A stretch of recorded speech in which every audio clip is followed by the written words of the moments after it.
السلام عليكم.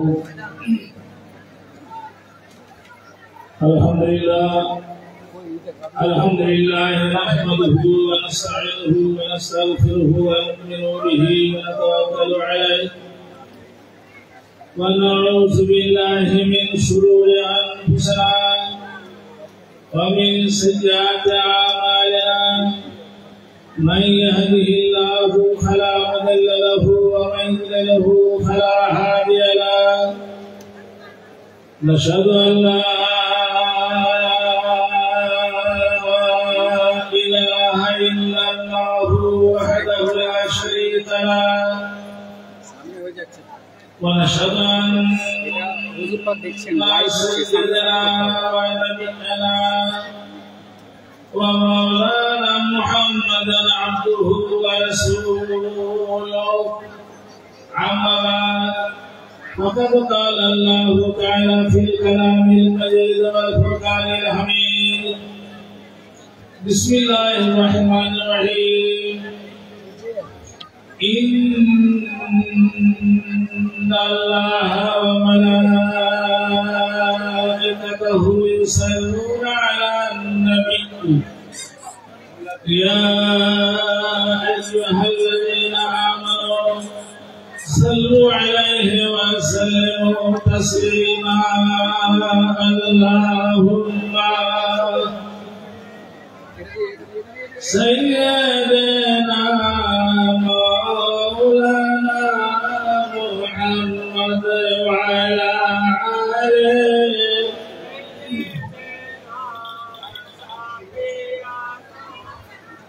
مولانا محمد.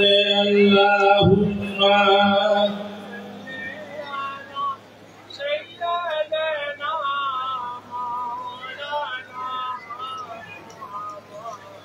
وعلى آل سيدنا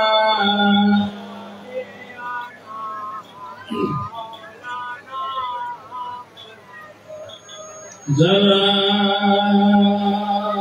चेहरा से पर्दा को उठाओ या रसूल अल्लाह. मुझे दीदार तुम अपना दिखाओ या रसूल अल्लाह. करोड़ी मनोवार से मेरी आँखों को नुरानी मुझे फिरकत की जुल्म से बासाओ या रसूल अल्लाह. अल्लाहुम्मा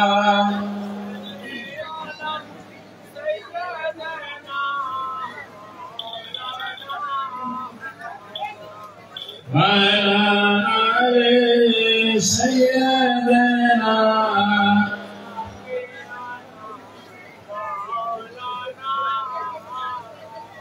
সমস্ত প্রশংসা মহান আল্লাহর জন্য। তারপর লাখ লাখ দরুদ ও সালাম সরওয়ারে কায়নাত তাজদারে মদিনা শফিউল মুজনাবিন আনিসুল গারিবিন রাহমাতুল লিল আলামিন হুজুর পুরনূর আহমদ মুজতবা মুহাম্মদ মুস্তাফা সাল্লাল্লাহু আলাইহি ওয়াসাল্লামের প্রতি পরম শ্রদ্ধেয় ও পূজনীয় হুজুর পাক এবং উপস্থিত ওলামায়ে কেরাম, শ্রদ্ধেয় শ্রোতা মণ্ডলী, ভাই ও বোনেরা, যাই হোক, আজ এখানে পবিত্র উরুস মোবারক উপলক্ষে আপনারা নিজেদের আরামকে হারাম করে এখানে বসে আছেন। ইনশাআল্লাহ শেষ পর্যন্ত হয়তো থাকবেন। আমিও কিন্তু ভাই অনেক কষ্ট করে সকাল 6:30টায় বেরিয়ে আমি এখানে পৌঁছলাম। সারা রাস্তাটা, এত রাস্তা এর আগে একবার বহুদিন আগে এসেছিলাম, তারপরে আর অনেকদিন আসিনি। যাই হোক, বড় মালিক যখন হায়াতে ছিলেন তখন উনি প্রায় রাখতেন, মায়েরা আমি প্রায় এসেছি। তারপরে মেদিনীপুর শহীদপুর ছিলামই। যাই হোক, মানে আমি বেশিক্ষণ কথা বলতে পারবো না, অল্প সময়ের জন্য আপনাদের সঙ্গে কথা বলবো। আমি এটা হচ্ছে ফিতনার জামানা।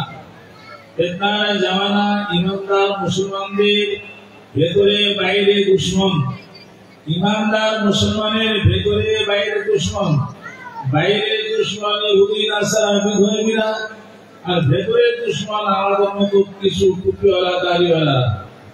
এই দুই দলের পেছনিতে ইমানদার মুসলমানের নাবিশ্বাস উঠে গেছে যে কোনটা করবো কোনটা করবো না, কোন দিকে যাবো কোন দিকে যাবো না, কোনটা ভালো কোনটা মন্দ, মানে এই দুই দলের পেছনিতে একেবারে নাবিশ্বাস উঠে গেছে। আর এরকম যে হবে আল্লাহ এই কথা অনেক আগেই বলে গেছে, 1400 বছর আগে আল্লাহ পবিত্র জবানে বলেছেন এবং তার দিশাও দিয়ে গেছেন কোন রাস্তায় যাব কোন দিকে যাব সে রাস্তাও বলে গেছে।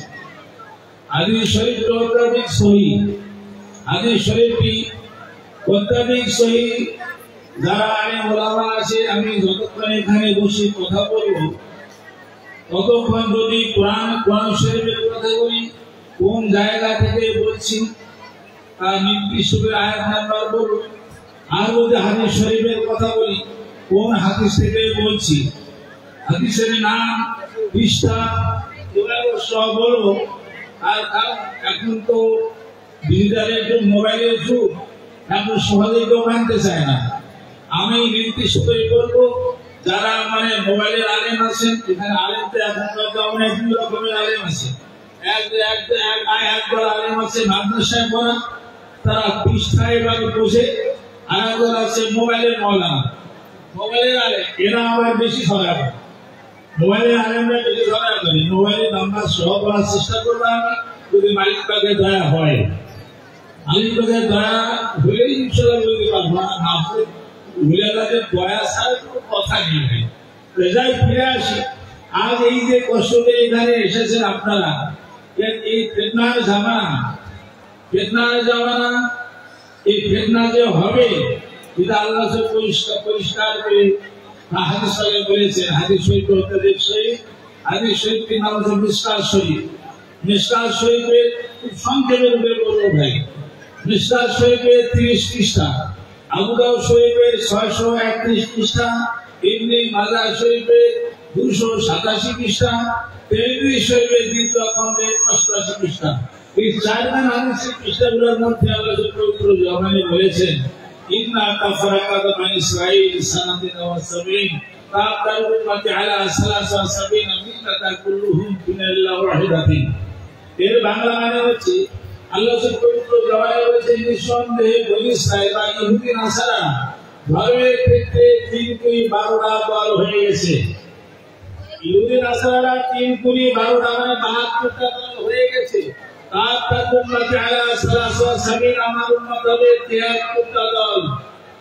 আমাদের কথা যাদের কলেমা এক, নামাজ এক, রোজা এক, হজ এক, যাকাত এক, মক্কা এক, মদিনা এক, রাসূল এক, কুরআন সূরা এক, মসজিদ এক, যাদের সব কিছু এক, এরা আবার 3-13 দল।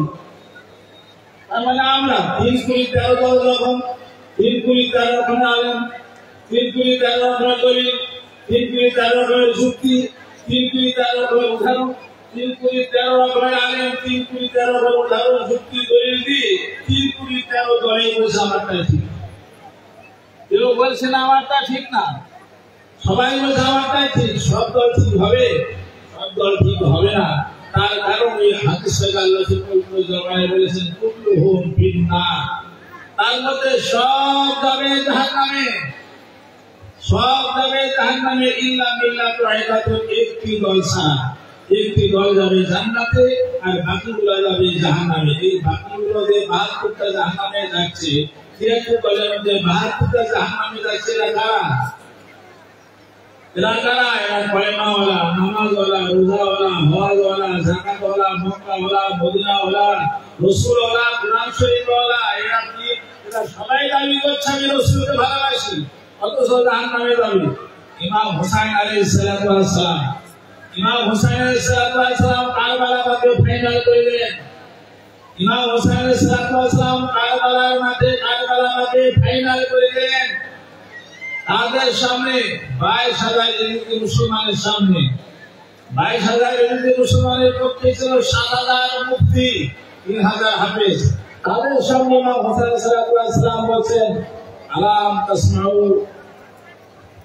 আলাইসা বিকুম মুসলিমুন হাল নাসারা ইয়ানসুরনা আলাম তাসমাউ ইমাম হোসেন সালাম বলছেন আলাম তাসমাউ আমার কথা শুনতে পাচ্ছ শুনছো আমার কথা শুনছো তোমরা আমার কথা শুনতে পাচ্ছ ইমাম হোসেন সালাম বলছেন নিজেদের সৈন্যদেরকে ওরা মুসলমান আলাম তাসমাউ আমার কথা শুনতে পাচ্ছ আলাইসা বিকুম মুসলিমুন তোমাদের মধ্যে কি একটা মুসলমান নাই তোমাদের মধ্যে কি একটা মুসলমান নাই আমাদের সাহায্য করার মতো আগে বলছে কথাগুলো রীতিমতো পাগড়িওয়ালা দাড়িওয়ালা টুপিওয়ালা নামাজি কপালে দাগ ফেলে দিয়েছে মুক্তি হবে তাদেরকে বলছে একটাও কি মুসলমান নাই এই বোঝা গেল কি কথা বলা যাচ্ছে ওই যে সৈন্যদের মধ্যে এই যে মুসলমানদের মধ্যে কালিমা ছিল নামাজ ছিল রোজা ছিল হজ ছিল যাকাত ছিল টুপি ছিল পাগড়ি ছিল সবকিছু ছিল একটা মুসলমান ছিল মুসলমান ছিল না তারা মুসলমান ফাইনাল করে দিলেন এবার আসুন মুসলমান কাকে বলে কে সে মুসলমান আল্লাহ সাহাবায়ে কেরাম জিজ্ঞাসা করছেন ইয়া রাসূলুল্লাহ হুজুর আল ইয়া রাসূলুল্লাহ ইয়া রাসূল কোন দলটা জান্নাতে যাবে কে যাবে জান্নাতে قال رسول الله صلى الله عليه وسلم عليه وسلم আল্লাহ সুবহানাহু আমি আমার সাহাবী যারা রাসূল যারা দেখেছে তাই সাহাবী হয় কিন্তু যারা সাহাবী মধ্যে মুনাফিক কাফের বেঈমান অনেক ছিল ওগুলো অভিজ্ঞতা আছে না কথা বুঝতে পারছেন যারা সত্যিকারের রাসূলকে আহলে বাইত এই সাহাবী কারা আহলে বাইতের কথা এসে যায় আমরা তো আল্লাহ রাসূল চাইছেন যে আমরা করি কি আমরা তো তারা মাওলানা তো নবী সাহেবরা তো তারা ওদের কোরআন শরীফে আল্লাহ রাসূল কি বলছে কোরআন শরীফে সূরা 23 নম্বর আয়াত আল্লাহ পাক বলেন বল হে রাসূল আপনি বলুন আপনি ওদেরকে বলুন তাদেরকে যারা কালেমা পড়ে নামাজ পড়ে রোজা রাখে হজ করে যাকাত দেয় টুপি পরে দাড়ি রাখে কোরআন শরীফ তেলাওয়াত করে তাদেরকে বলুন হে রাসূল তাদেরকে বলুন লা আসআলুকুম আলাইহি আজরা আমি যা করেছি তোমাদের জন্য তোমাদের যে মক্কা দিয়েছি মদিনা দিয়েছি কোরআন শরীফে দিয়েছি জান্নাতের ছবি দিয়েছি জান্নাত থেকে রাস্তা বলে দিয়েছি তোমাদের জন্য আমি 3 বছর ধরে যা করেছি এর মজুরি আমার কিছু দিতে হবে না যদি দিতেই চাও যদি মজুরি দিতেই চাও তাহলে ইল্লাল মাওয়াদাতা ফিল কুরবা আমার যারা ঘনিষ্ঠ আত্মীয় তাদেরকে তোমরা প্রাণের থেকে বেশি মহব্বত করে দিতে চাই বলেন সুবহানাল্লাহ এই আয়াতের ব্যাখ্যা করতে গিয়ে তাফসীর মনসুর এই আয়াতের ব্যাখ্যা করতে গিয়ে তাফসীর মনসুরের দ্বিতীয় খণ্ডের 290 পৃষ্ঠা আরে ভাই আলিমের উদ্দেশ্যে কথাগুলো বলছে আপনারা কত শোকি দেখেন উনি আলিমের কিতাব তো পড়তে পারবেন না বুঝতে পারছেন আলিমের উদ্দেশ্যে বলছি কথাগুলো আর কি তাফসীর মনসুর দ্বিতীয় খণ্ডের 290 পৃষ্ঠার মধ্যে বাবা হয়েছিলাম না নাজারাত হাযাল আয়াতে সাইয়্যিদুর রাসূলুল্লাহ সাল্লাল্লাহু আলাইহি ওয়াসাল্লাম মান কারাবাতা আউলাদিন ওয়াজাওয়াত মাওয়াদাতাহুম আলাইনা লাম্মা নাজারাত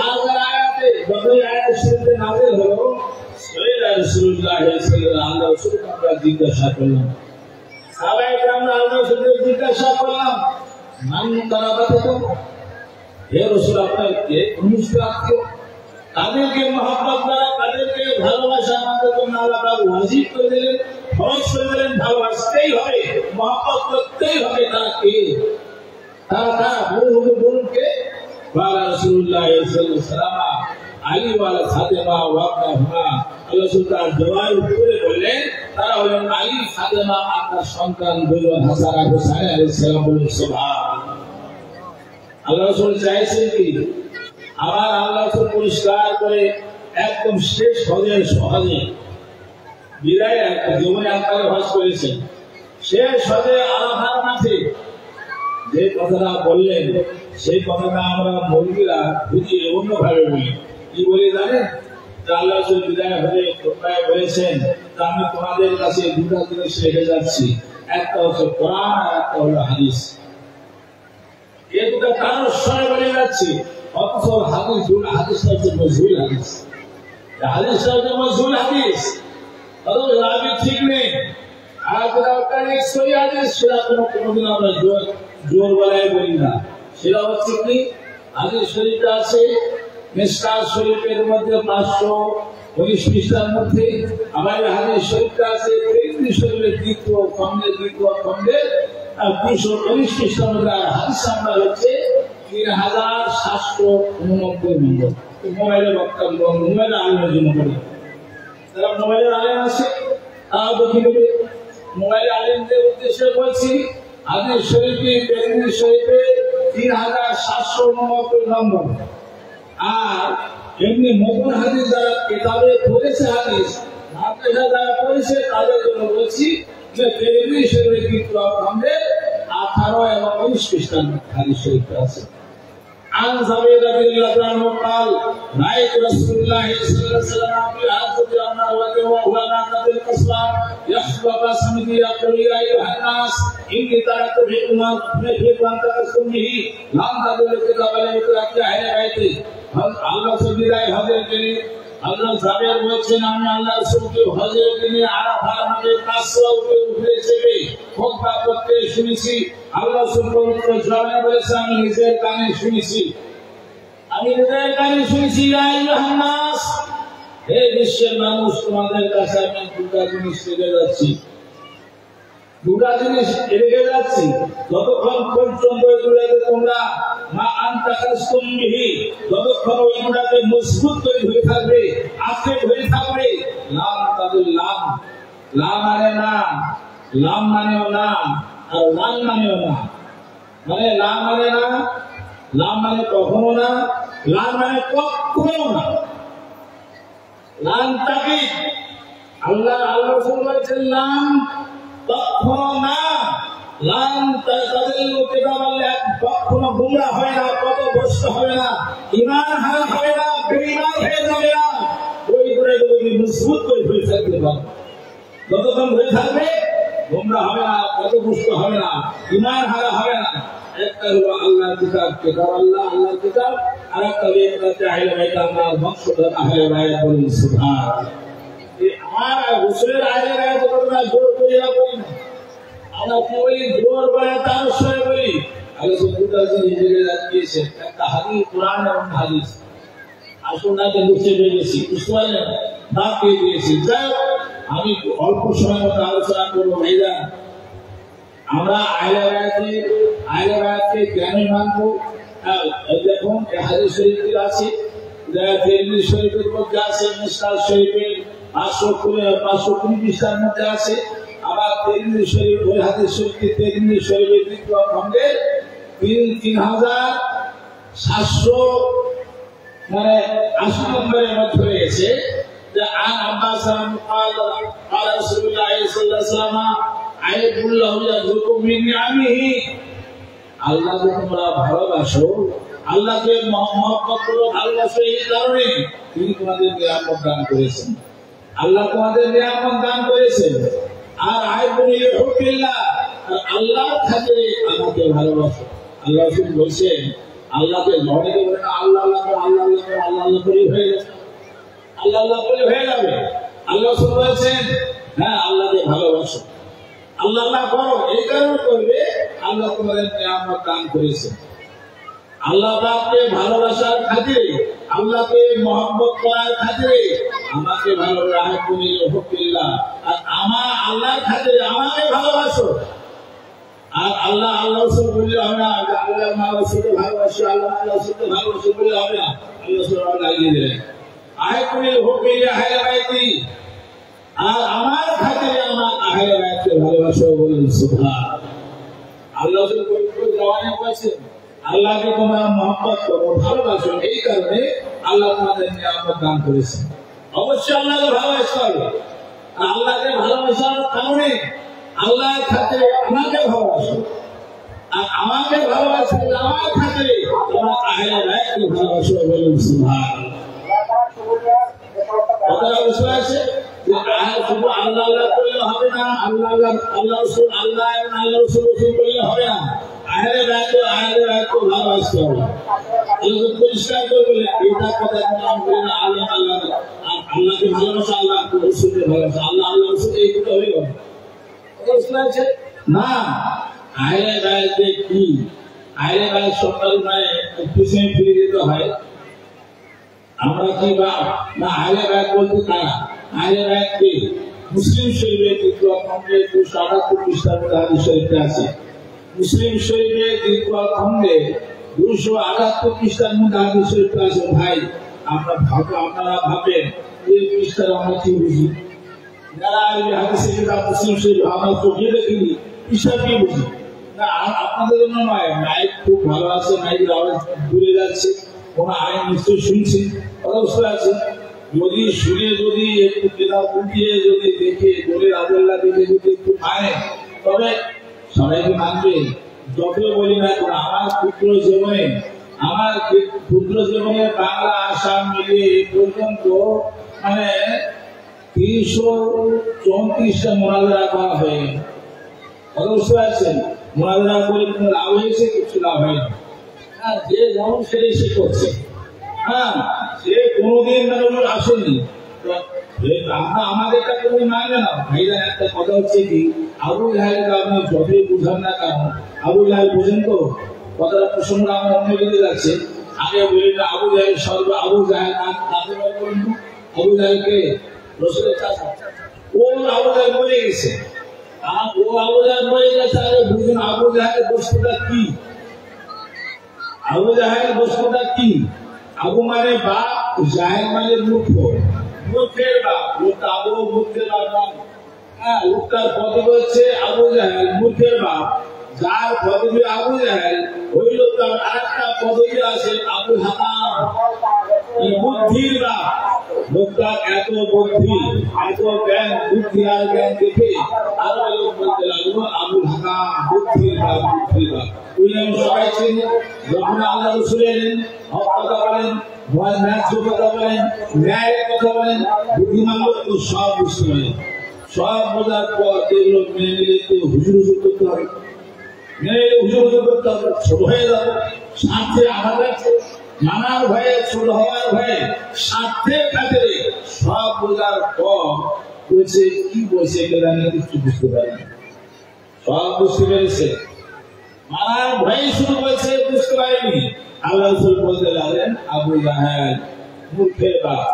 ও ভাইজান, ওই রকম আবু জাহেল এই আমাদের শিল্পগ্রামে নাই, এই আমার শ্রোতার মধ্যে নাই। হয়তো ভাববেন যে আপনারা আপনি কি কথা বলছেন, আবু জাহেল এখানে আবু সুফিয়ানের সাথে বয়ে গেছে, তো এখানে কি করে আবু জাহেল থাকবে? শ্রোতার ভিতরে বা কি করে আসে? শ্রোতার ভিতরে থাকতে পারে, গ্রামে থাকতে পারে, এইরকম ভাবে থাকতে পারে। যেমন ধরে কথা প্রসঙ্গ দিল না, কথা বলবো প্রসঙ্গে বলছে আর কি। এখানে থাকতে পারে কি রকম? মনে করো গ্রামের কোন লোক যদি বিশ্বাসঘাতকতা করে, তাকে তারা কি বলে?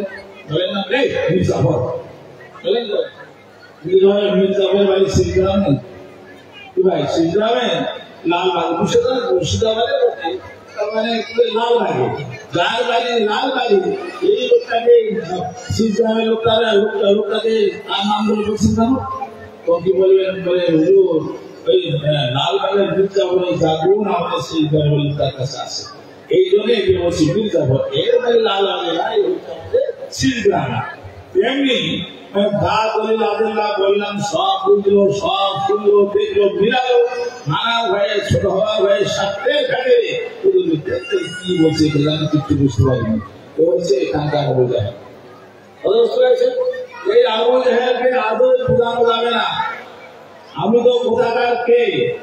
আল্লাহ রসুলের জামানার আবু জাহেলকে আল্লাহ রসুল পবিত্র জমানায় বললেন আঙ্গুল দিয়ে দেখিয়ে দিলেন, পবিত্র জমানায় বললেন আঙ্গুল দিয়ে দেখিয়ে দিলেন। হাদিস শরীফ বুখারী শরীফের দ্বিতীয় খণ্ডে 721 পৃষ্ঠার মধ্যে আছে। উদাহরণস্বরূপ বলছি, বুখারী শরীফের দ্বিতীয় খণ্ডের 721 পৃষ্ঠার মধ্যে আছে। ওই হাদিস শরীফটি মুসলিম শরীফের দ্বিতীয় খণ্ডের 373 পৃষ্ঠার মধ্যে আছে। হাদিস শরীফ রয়েছে এই আইন মাসউদ রাদিয়াল্লাহু তাআলা সাল্লাল্লাহু কামা আলা সাল্লাল্লাহু আলাইহি ওয়া ফিরকাতানিহি ফাকাল রাসূলুল্লাহ সাল্লাল্লাহু আলাইহি ওয়াসাল্লাম। আব্দুল্লাহ ইবনে মাসউদ বলেছেন আল্লাহ তাআলা আমাদের জামানায় চাঁদকে দুটুকরা করলেন। আল্লাহ তাআলা আমাদের জামানায় চাঁদকে দুটুকরা করলেন। দুটুকরা করে এক টুকরা পায়ের উপরে আর এক টুকরা পায়ের নিচে বললেন। পরাপর করলেন সাহাবীরা সাক্ষী দেবে চাঁদকে দুটুকরা করে দিলাম। আল্লাহ পবিত্র জবানে বললেন, আবু জাহেলকে পবিত্র জবানে বললেন এবং পরোক্ষভাবে আঙ্গুল দিয়ে চাঁদ টুকরা করে দেখিয়ে দিলেন। আবু জাহেল মেনে নিয়েছিল নাকি? তাই মেনে নিয়েছিল? মানে নেই। আর এখন তার আবু জাহেলকে আমি খুশি করে দেখাতে পারবো, আমি শুধু বলতে পারবো, কিছু দেখাতে পারবো, বলতে পারবো। এখন আবু জাহেল মানবে না। যতই বলুন করে রাখতে যতই বলুন মানবে না। তো হয়তো বলবেন তার লাভটা কি হলো? এত লাভ থেকে কষ্ট করে এত টাকা বই করে কি লাভ হলো? লাভ হবে, বেশি লাভ হবে না, অল্প লাভ হবে। কি লাভ হবে? মনে উদাহরণস্বরূপ বলছে কেউ করে না, কথা প্রসঙ্গ সপ্তাহে ঘুরিয়ে গেছে, আবার ঘুরে আসবো। আমি প্রসঙ্গে বলছি, প্রসঙ্গে বলছি কেউ করে না। মনে করুন শুয়ারকে কেউ সবাইছে, শুয়ার বলেন তো, শুয়ার মানে কেউ পারে না। উদাহরণস্বরূপ ধরুন শুয়ারকে কেউ ধরলো, ধরে আতর গোলাপ জল ঢেলে ধরলো, ধুয়ে আমি সবাই বসে বসে ভালো করে ধরলো। উদাহরণস্বরূপ বলছি, মানে ভালো সারা দামি সামান দিয়ে বসে বসে ধুয়ে পশ্চিম করে ভালো হবে। আল্লাহ ভালো সারা দামি সামান দিয়ে বসেছেন, ধুয়েছেন, আর পশ্চিমটা আল্লাহ নামে জবাই করেছেন, হালাল হবে না? বলে না, ওইটা আল্লাহ ইসলাম মেরেছে, হারাম, হালাল হবে না।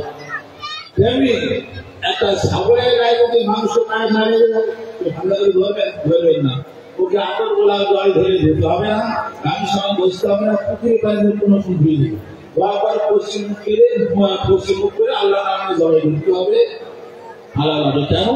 প্রাণীটা তো হালাল লেগেছিলেন নোংরা।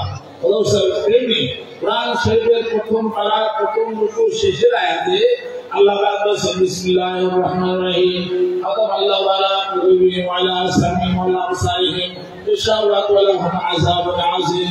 আল্লাহ তাআলা অন্তরে কানে চোখে ইসলামের অন্ধকার করে রাত করে যাকে বেঈমান করে দিয়েছে, তাদের যতই দলিল আল্লাহ বলুন না কেন কিছু শেষ কিছুতেই মানবে না। আর যারা আল্লাহ গসুকে মানওয়ালা, তারা আল্লাহ গসুকে মানেন, হ্যাঁ বীর মুর্শিদকে যারা মানেন, এই লোকগুলা দুনিয়ার হালচাল, এই লোকগুলা ইমান আছে, দুনিয়ার হালচাল থেকে এরা কেমন না এরা কেমন ধার করতে বড়াচড়া করে হাদিস শোনায় তুলে শোনায় বলে না ঠিক আছে। এবার বুঝতে পারলেন আমাদের কাছে তার জন্য যাদের ইমান আছে দুনিয়ার হালচাল থেকে ইমানটা তোমার বড় হয়ে গেছে, এই শক্ত করার জন্য এত কিছু বুঝতে পারলেন। আর তারা বেঈমান, তারা কিছুতেই মানবে না। এবার ফিরে আসি ভাই, এই যে এত কষ্ট করে আপনারা দূর দূরান্ত থেকে এসেছেন, কি পাবেন? এতে কি পাবেন? এত কষ্ট করে যে এসেছেন কি পাবেন?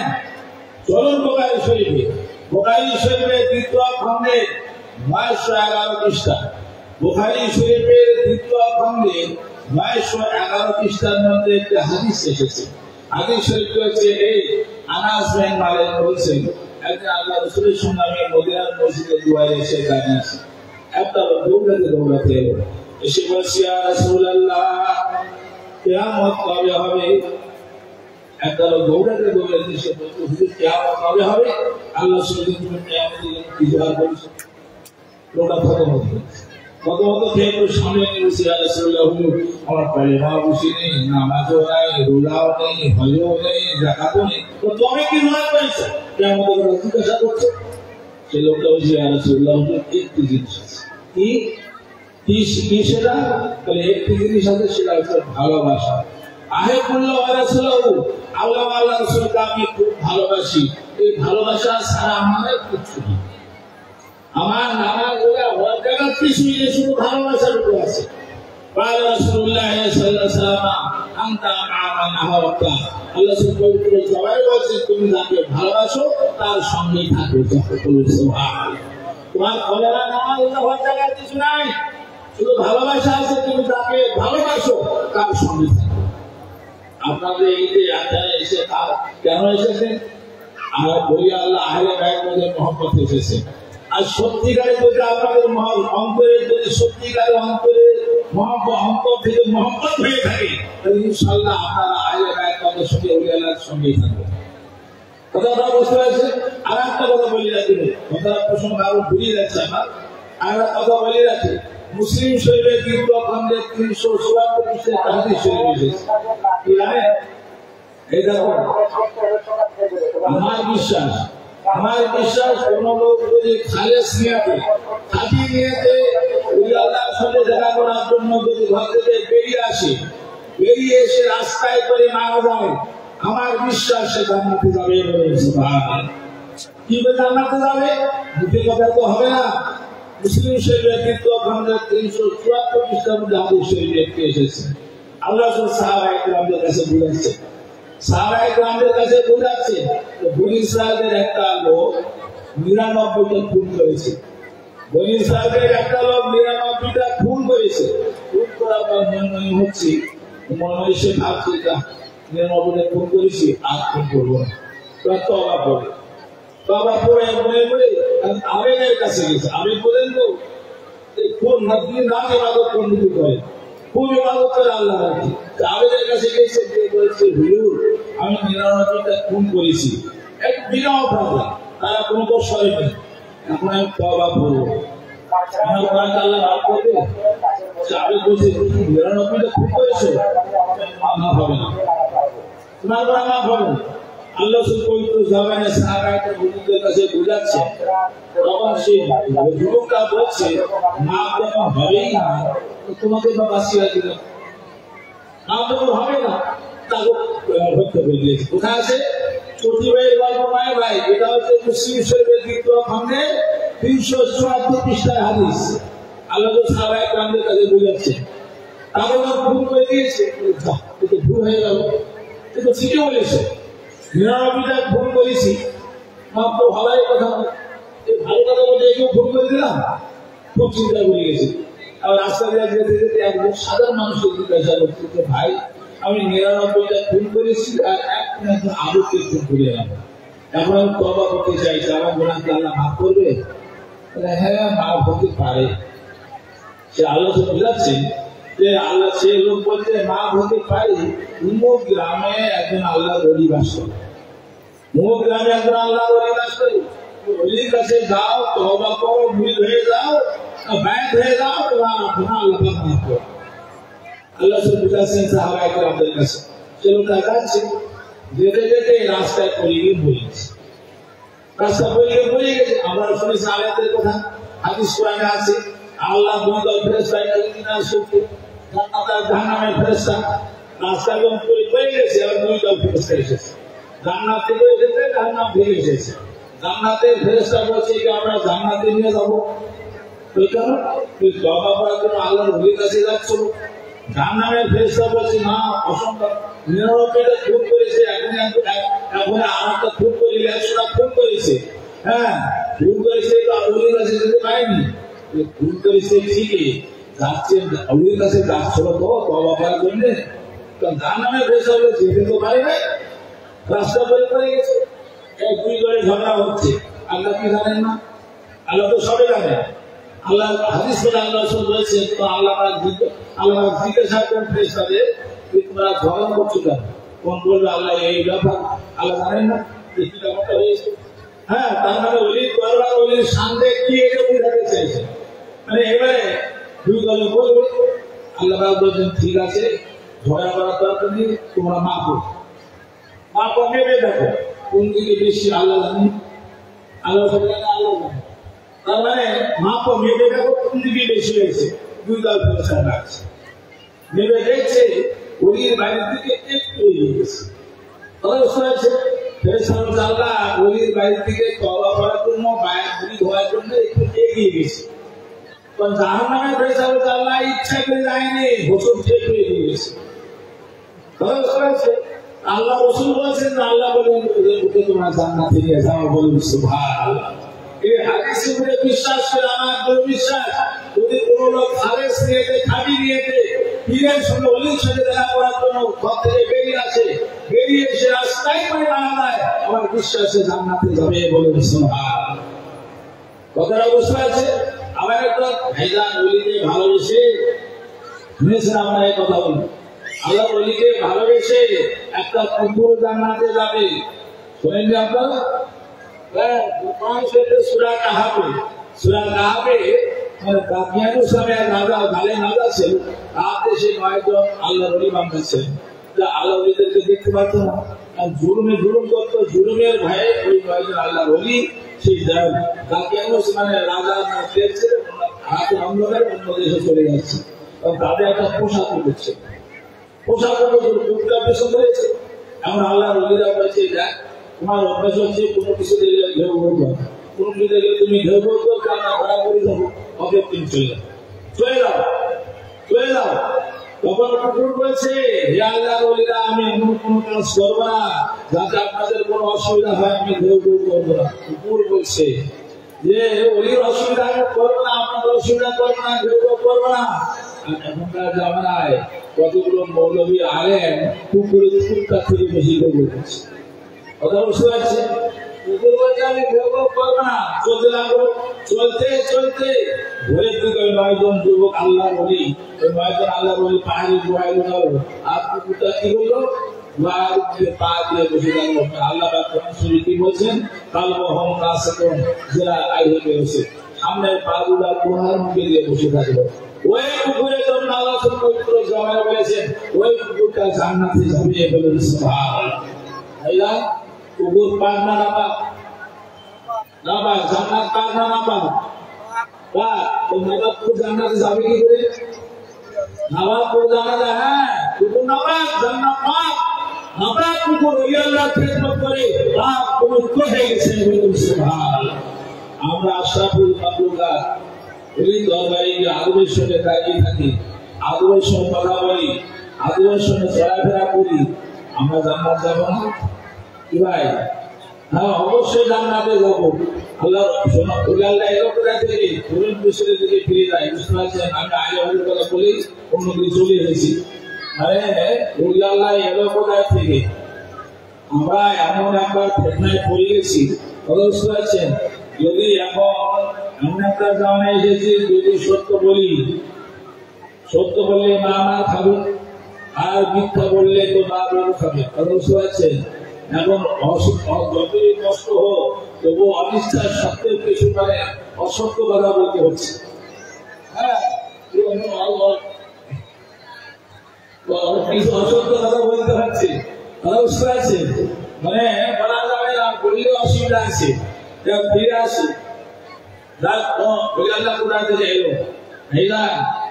এই দেখুন আমরা মহিলার সমস্ত সবসময় উল্টো পথে চলি। আমরা এই দেখুন মানে আপনার আল্লাহ দুনিয়া থেকে বাহ্যিক তরফ থেকে যখন চলে গেছে, চলে যাওয়ার পর থেকে এমন একটা প্রচার চলছে, হুমায়ুনপন্থী আলেমদের এমন প্রচার চলছে যে আলেমের মানে হুমায়ুনপন্থী পর্যন্ত হুমায়ুনপন্থী আলেমের প্রচারের ফলে একেবারে সত্য জিনিস চাপা পড়ে গেছে। আপনারা বুঝতে পারছেন? সত্য জিনিস আমরা আর মানে মামা মাথায় বুঝে আমরা আমাদের সত্য কথা আর নেই। কথা বুঝতে পারছেন?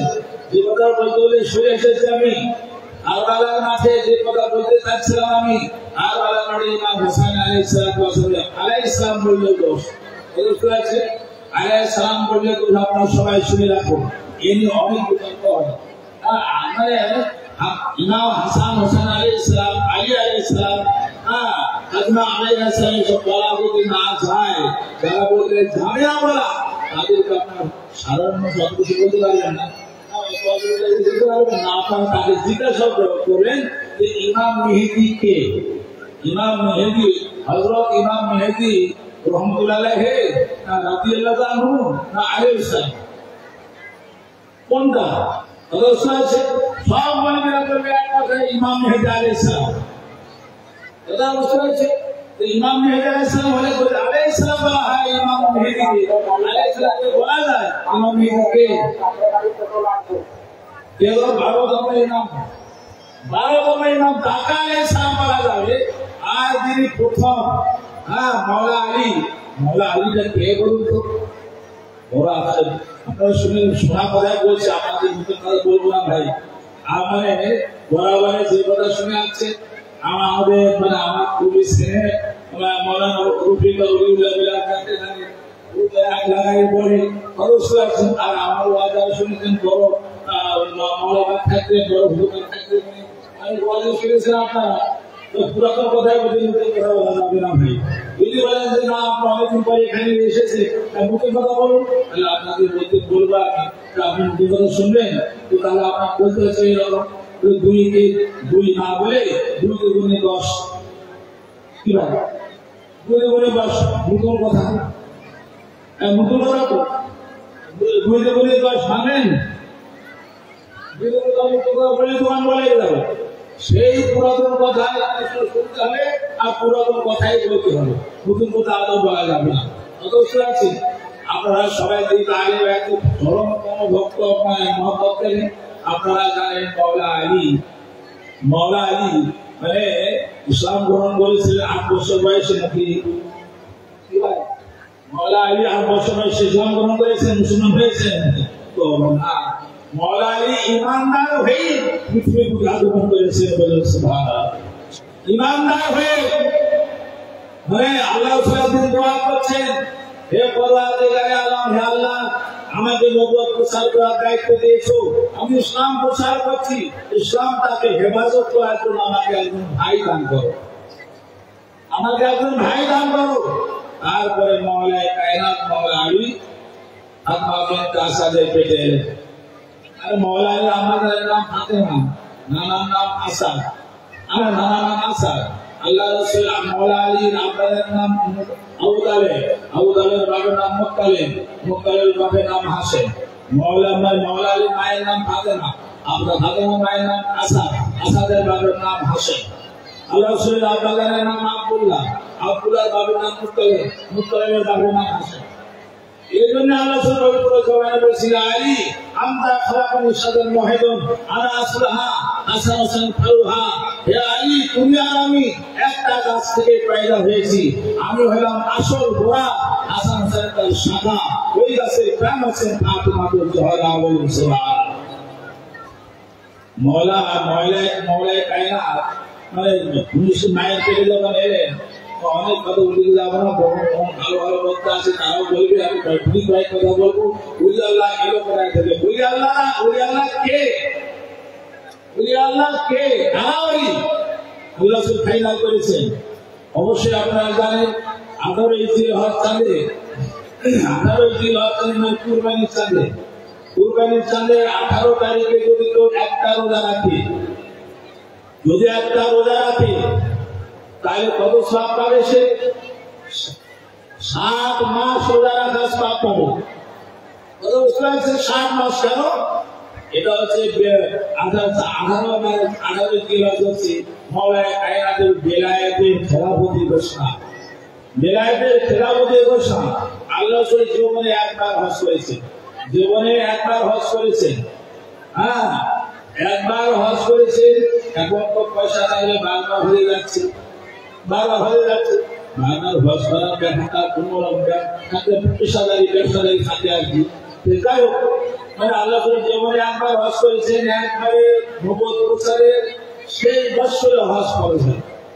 আল্লাহ হজ করলেন 1.5 লক্ষ সাহাবী, মুনাফিক বেঈমান সবগুলোকে নিয়ে। সাহাবীর একবারে মানে ইমানদার, সব সাহাবীর ইমানদার নয় কিন্তু সব মুনাফিক সবগুলোকে নিয়ে সাহাবী তৈরি হয়েছে। যখন মানে 1.5 লক্ষ সাহাবী আল্লাহ হজ করে মক্কায় ফিরছে, মদিনায় ফিরছে। মক্কা থেকে 13 মাইল, মক্কা মদিনার মাঝামাঝি একটা একটা জায়গা আছে। সেই জায়গাতে পুকুর আছে। পুকুরে আরবিতে ওই জায়গাটার নাম কুম। আরবিতে পুকুরের পাড়কে বলা হয় গভীর। গভীর মানে হচ্ছে পুকুরের পাড় যেমন মানে এই যে যেমন এইখানে মানে মলা উপকারী থাকা সে যেমন পুকুরে পাড়ে বলেছে এইরকম পুকুরের পাড় বলা হয় যদি সেই জায়গায় এসে আল্লাহ বিলালকে বললেন যে বিলাল তুমি ঘোষণা করে দাও আজ এখানে জয়ের নামাজ পড়া হবে।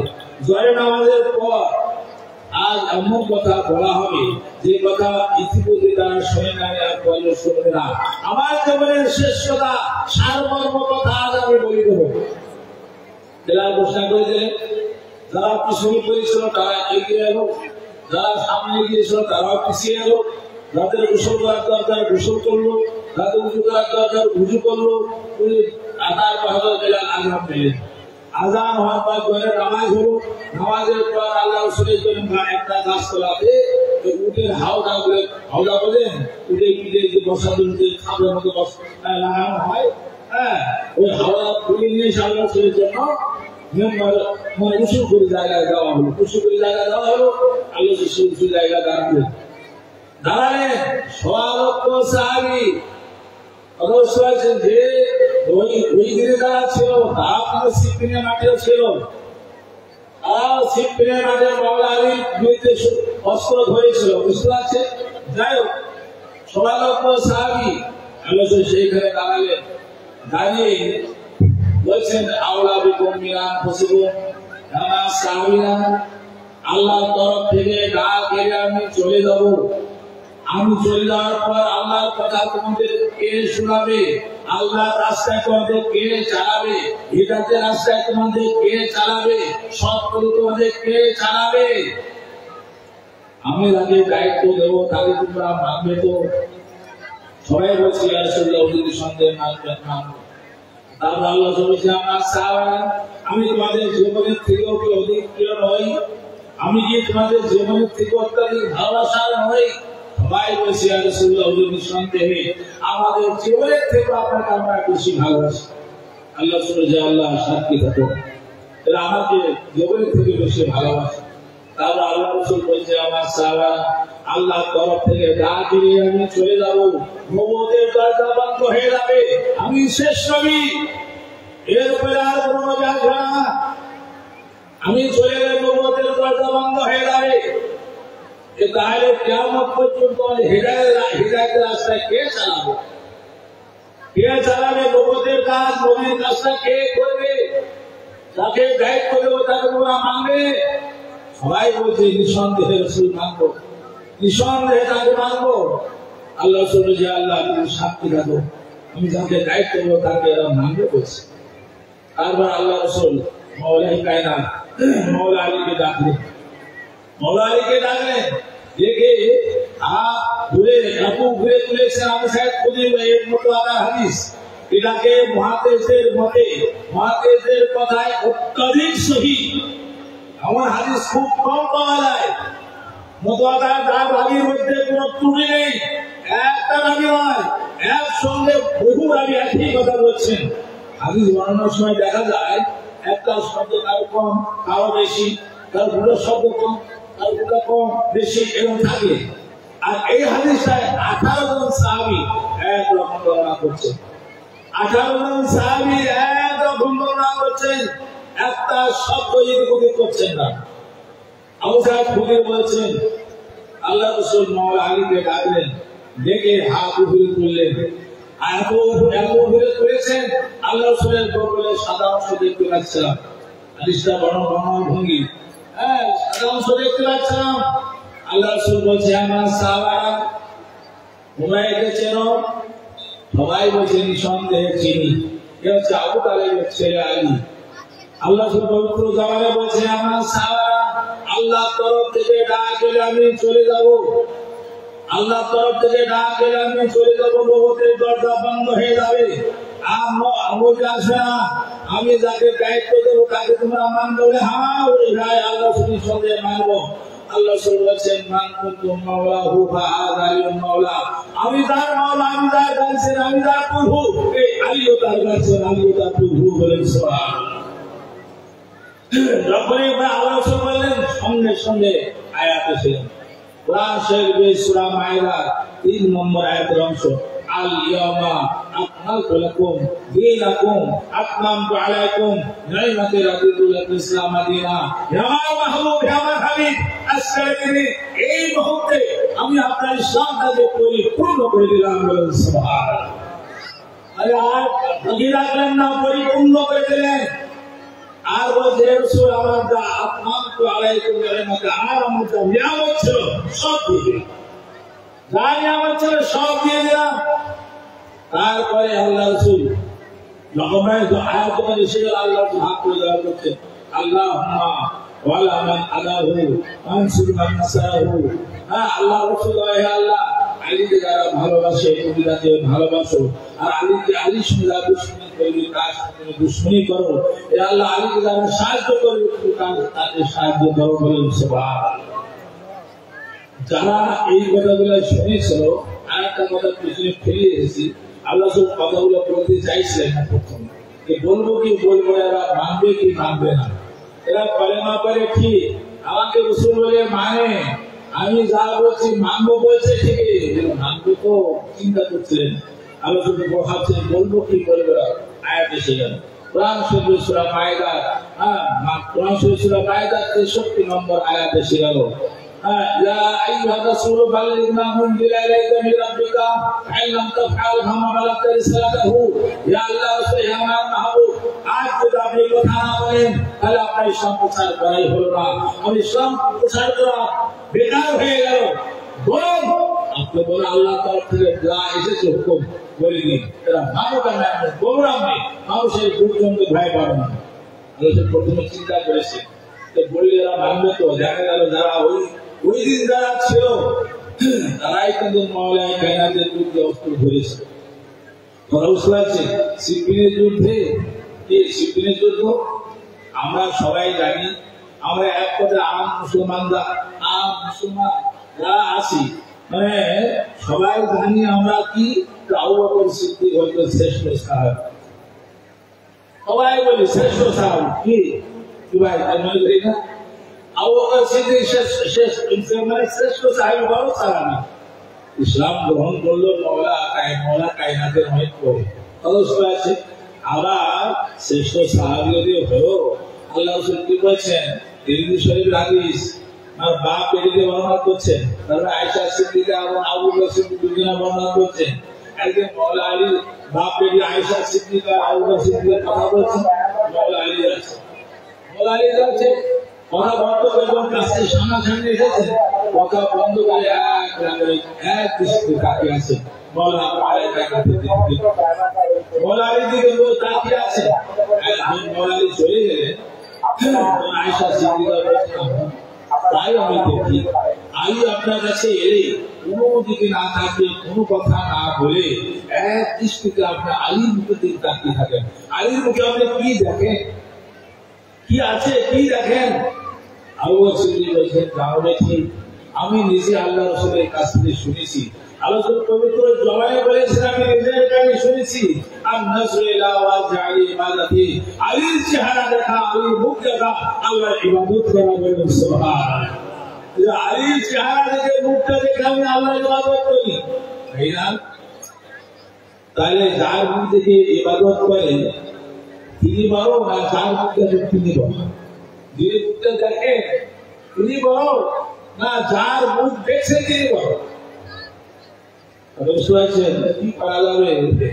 ওই যে সবাই এক কথাই বলছে না, ওই যে হিটলারের প্রমাণ হিসেব একটা কথা বলেছিলেন, একটা মিথ্যা তুমি বারবার বলো বলতে বলি মানুষের সত্য মনে করবো।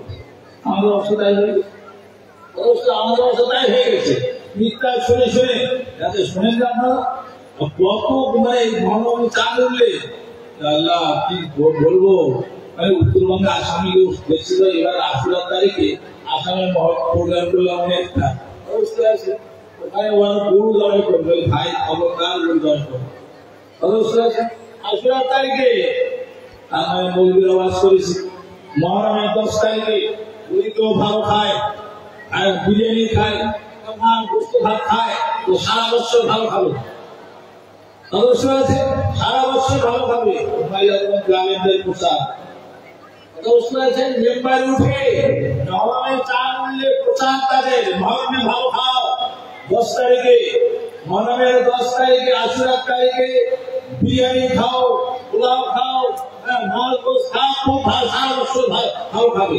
বাবা খবরদার খবরদার, এসব করতে যাবেন না, বুঝতে পারছেন? এটা উমাইয়া পন্থী লোকের কথা, উমাইয়া পন্থী আলেমদের। ভাই একটা চিন্তা করুন তো, একটা চিন্তা করুন, আশুরার তারিখে যে ঘটনা ঘটেছিল, যে ঘটনা ঘটেছে এই অনেক ঘটনার কথা, বুঝতে পারছেন? তবে আসাবাই কিতাবের 1090 পৃষ্ঠার মধ্যে 3 কথা পরিষ্কার হাদিস মধ্যে এসেছে। আসারা কিতাবের 1090 পৃষ্ঠার মধ্যে ওয়ালা রাসূলুল্লাহ সাল্লাল্লাহু আলাইহি ওয়াসাল্লাম মামির আনকু সিবু ওয়ালিদ হুসাইন আনা উলিল আজমি মিন রাসূল আল্লাহ সুবহানাহু জামানায় বলেছেন, যে ব্যক্তি আশুরা তারিখে আমার সন্তান হুসাইনের দুঃখের কথা স্মরণ করে এক ফোঁটা চোখের পানি ফেলবে, তার হাসরের দিন তাকে বড় বড় নবীর সঙ্গে তোলা হবে। যেখানে চোখের পানি ফেললে এক ফোঁটা চোখের পানি গায়ে, সেখানে কি করছে? আনন্দ করে খাও। ভাইজান খবরদার, আশুরার তারিখে খিচুড়ি খাবে। বুঝতে পারছেন? খিচুড়ি খিচুড়ি খাওয়ার একটা হাকিকাত আছে। হ্যাঁ, খিচুড়ি খাওয়ার একটা হাকিকাত আছে।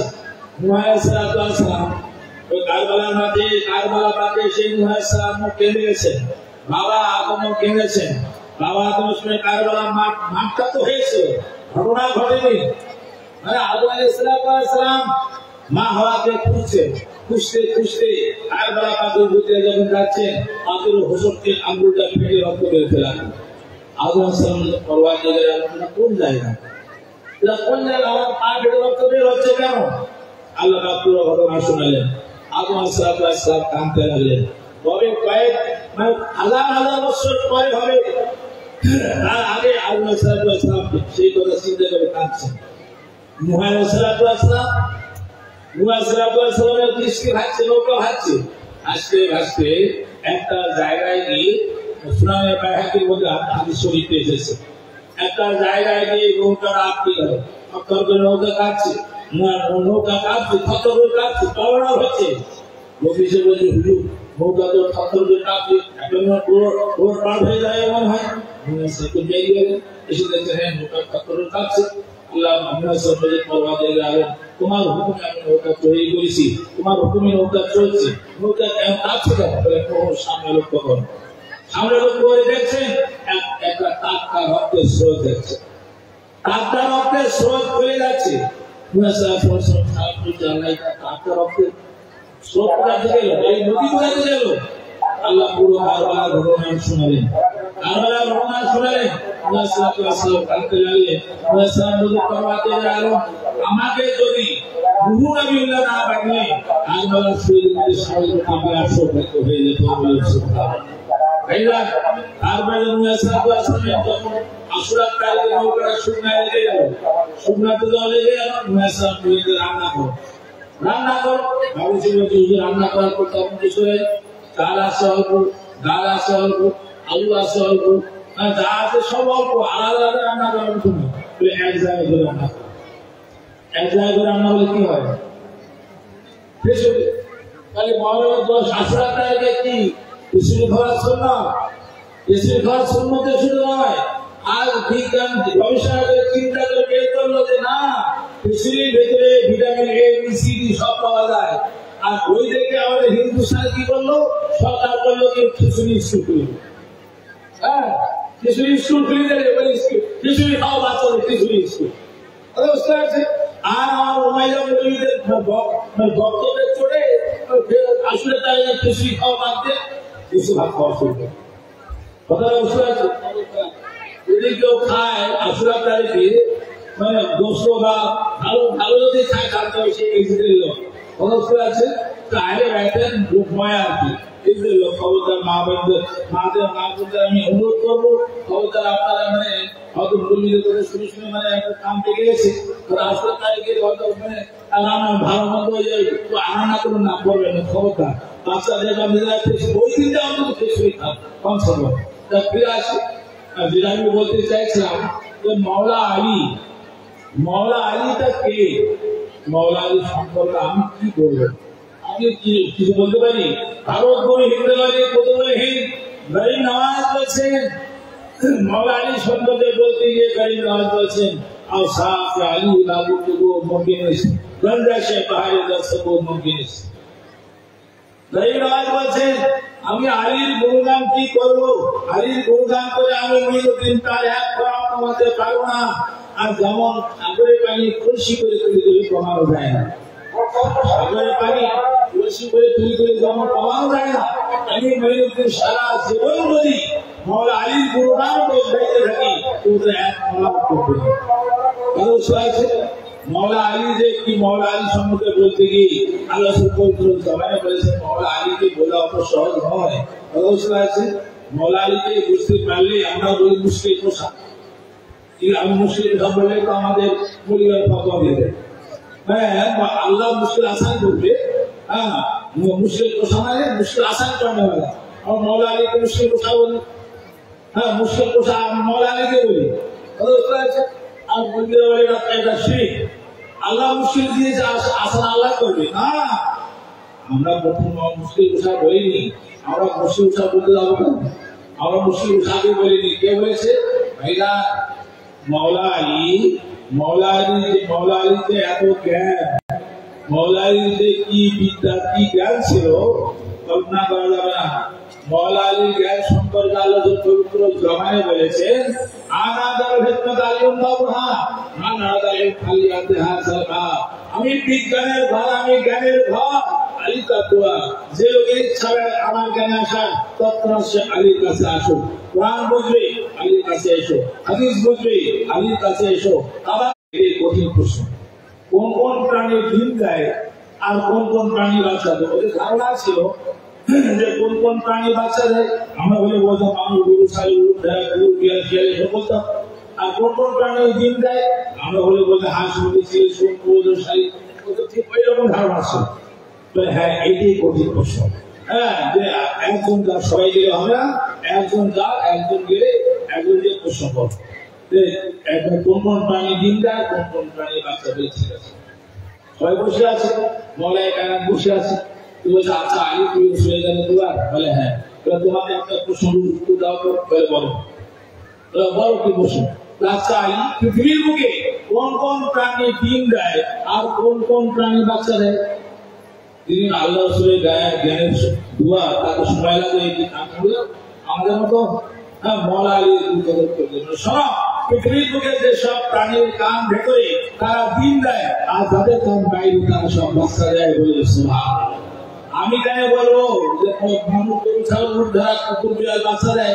আর হাঁস মুরগি সব ডিম দেয় যাদের কান বাইরে তারা বাচ্চা দেয় আর তাদের কান ভেতরে তারা ডিম দেয় তুমি খুশি বুঝে দাও কার কান ভেতরে কান কি সহজ এত বড় প্রশ্ন দু কথা শেষ আম কান্দা বলতে চলে যায় সব বসে আছে কি হলো রে উত্তর দিবে কি ভাই চাকরি দিয়েছে কি বলেছে সব প্রাণীর কান ভেতরে তারা ডিম দেয় আর যাদের কান বাইরে তারা সব বাচ্চা দেয় এত বড় প্রশ্ন করে শেষ কত শুনেছি ভাইজান মৌলা আলীর জ্ঞান শেষ করা যাবে না হ্যাঁ এই দেখো মৌলায় কায়নাত মৌলা আলী একমাত্র প্রমাণ করেছিলেন পৃথিবীর বুকে পৃথিবীর মানুষ পার্লামেন্টে যে আইনে পাশ করবে না কেন আইন আজ চলবে কাল অচল হয়ে যাবে আজ চলবে কাল রহিত হয়ে যাবে বন্ধ হয়ে যাবে কিন্তু কোরআন শরীফের আইন কিয়ামত পর্যন্ত একরকম থাকবে তার কোনো পরিবর্তন হবে না মৌলা আলী প্রমাণ করেছেন বলি কি রকম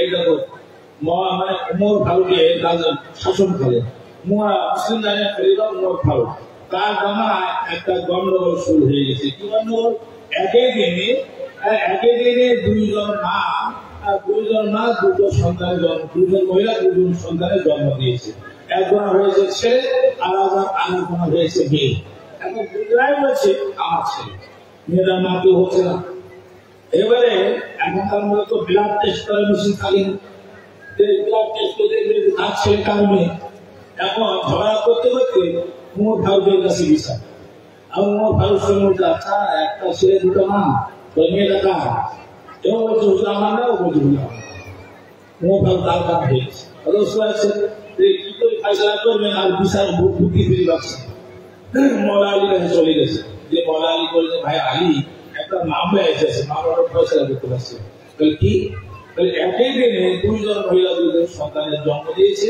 একজন হয়েছে ছেলে আর একজন হয়েছে মেয়ে। এখন দুজনে বলছে আমার ছেলে, মেয়েটার মা কেউ হচ্ছে, তাকে দেবো ছেলে, তাকে দেবো, তাকে দেবো মেয়ে। মৌলায় কায়নাত শুনলেন, বলছে হাকিমুল মুমিনের একটা কাজ করুন, আমরা ঘরে যান, ঘরে যেয়ে দুইটা সমান ওজনের পাত্র, দুটো ছোট ছোট সমান ওজনের পাত্র, যেহেতু তার জন্য সমান হয় আর ওজনের জন্য সমান হয়, দুটা সমান ওজনের পাত্র দুইজন নবীকে দিয়ে নিজের স্থানে ভর্তি করতে হলো। ভর্তি হয়ে গেলে গাড়ি পাল্লায় ওজন করবো, যার বুকের ওজন বেশি হবে তার ছেলে, আর যার কম হবে তার মেয়ে। কোথায় মামলা আর কোথায় পয়সা, বুঝতে পারছে? মৌলালির পয়সা দেখুন, কোথায় ছেলে পাল্টাপাল্টি হয়েছে, মা মায়ের দুধ স্তনের দুধ ওজন করতে বলছে, তোমার ভালো জানেন এসে দুটো সমান ওজনের পাত্র দুইজন অনেকে দেবেন, দিয়ে বললেন যে নিজের স্তনের দুধকেও ভর্তি করো। ভর্তি হয়ে গেল, গাড়ি পাল্লা ওজন করছে, ওজন করার পর দেখা গেল একজন দুধের ওজন বেশি হয়ে গেছে আর কম হয়ে গেছে। যার বেশি হয়ে গেছে তাকে দিলেন ছেলে, আর যার কম হয়েছে তাকে দিলেন মেয়ে। এখন দুইজনা মেয়ে মেনে নিল, তোমার ভালো নেই। তখন কম বলছিল আমার ছেলে, এখন মেয়ে দিলাম মেনে নিলে, বলে বুঝলো আমারই মেয়ে, বিচার তো কম খাম, হিসাবটা একেবারে খাঁটি বিচার। আলিয়ে বুদ্ধি পেল কোথায়? আলিয়ে বুদ্ধি পেল কোথায়?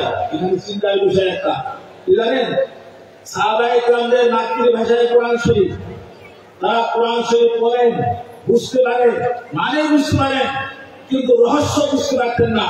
রহস্য বুঝবার জন্য মাওলা আলীর কাছে যেতেন। কথা বুঝতে পারছি? মানে ওদের না মাতৃভাষা, তো কোরআন শরীফ মাতৃভাষা, তবে বোঝেন, রহস্য বুঝতে পারতেন, তত্ত্ব বুঝতে পারতেন না। আর মাওলা আলীর কাছে গেছেন, যে বলছে ভাই আলী, কে বলছি তুমি কোথায় গেলে? বিচার করে থাকি, বিচারটা যায় যে ছেলের মা ছেলে পেয়ে গেছে, মেয়ের মা মেয়ে পেয়ে গেছে, বিচার কনফার্ম হয়ে গেছে। ভাই আমার মানে বুদ্ধি কোথায় পেলে? মাওলায় কায়নাত বলছে যে আমরুল মুমিনের পয়সা কোরআন শরীফ আছে। কোরআন শরীফ, কোরআন শরীফ কোন জায়গায়? চিন্তা করো, কোরআন শরীফ তারা পড়ে, মানে বোঝে, তত্ত্ব রহস্য বুঝতে পারে না, তত্ত্ব বুঝতে পারে না। আর কোথায়? মাওলায় কায়নাত বলছে কোরআন শরীফে সূরা নিসা 11 নম্বর আয়াত। কোরআন শরীফে সূরা নিসা 11 নম্বর আয়াত আল্লাহ পাক বলেছেন, উসিকুম বিল্লাহি বিসুজাতিল হাকুল সাইনি। আল্লাহ পাক ওসিয়ত করছেন সন্তানদের ক্ষেত্রে, এক পুত্র সমান দুই কন্যা, ফেরাইজের অংশ। বাপ মারা গেলে, পিতা মারা গেলে তার ফেরাইজের অংশ, ভাই যা পাবে তার অর্ধেক করে বোন, মানে দুই বোন সমান এক ভাই। তাই আল্লাহ পাক মায়ের স্তনে তাই রেখেছেন, পুত্রের জননীর দুধের ঘনত্ব হবে ডবল, আর কন্যা জননীর দুধের ঘনত্ব হবে হালকা। বলে সুবহানাল্লাহ। উমর ফারুক রাদিয়াল্লাহু আলী হালাত ওমর, আল্লাহ যদি উপরে শাড়ি না থাকতো, উমর ধ্বংস হয়ে যেত। উমর আলী হচ্ছে আমার মুশকিল কুশা। বলে সুবহানাল্লাহ। ওটা মুশকিল কুশা কে বললো? আমরা বলছি, আমরা তো বলিনি। মাওলা আলীর কথাগুলো কেন আমি বলছি ভাই? আপনারা এই যে এসেছেন, এখানে এসেছেন ইবাদত করার জন্য, তো ইবাদত হচ্ছে আল্লাহ পবিত্র যাওয়ার কোন সাহাবীর জন্য কথা বলেননি, একমাত্র মাওলানা কায়নাতের জন্য বলেছেন। আল্লাহ পবিত্র যাওয়ার বলছে আর চিত্ত আলী ইবাদতে, আলীর জিকির করা, আলীর নাম উচ্চারণ করা, আলী আলী করা, আল্লাহর ইবাদত করা। বলুন সুবহানাল্লাহ। নারে হায়দারি, নারে হায়দারি, নারে হায়দারি।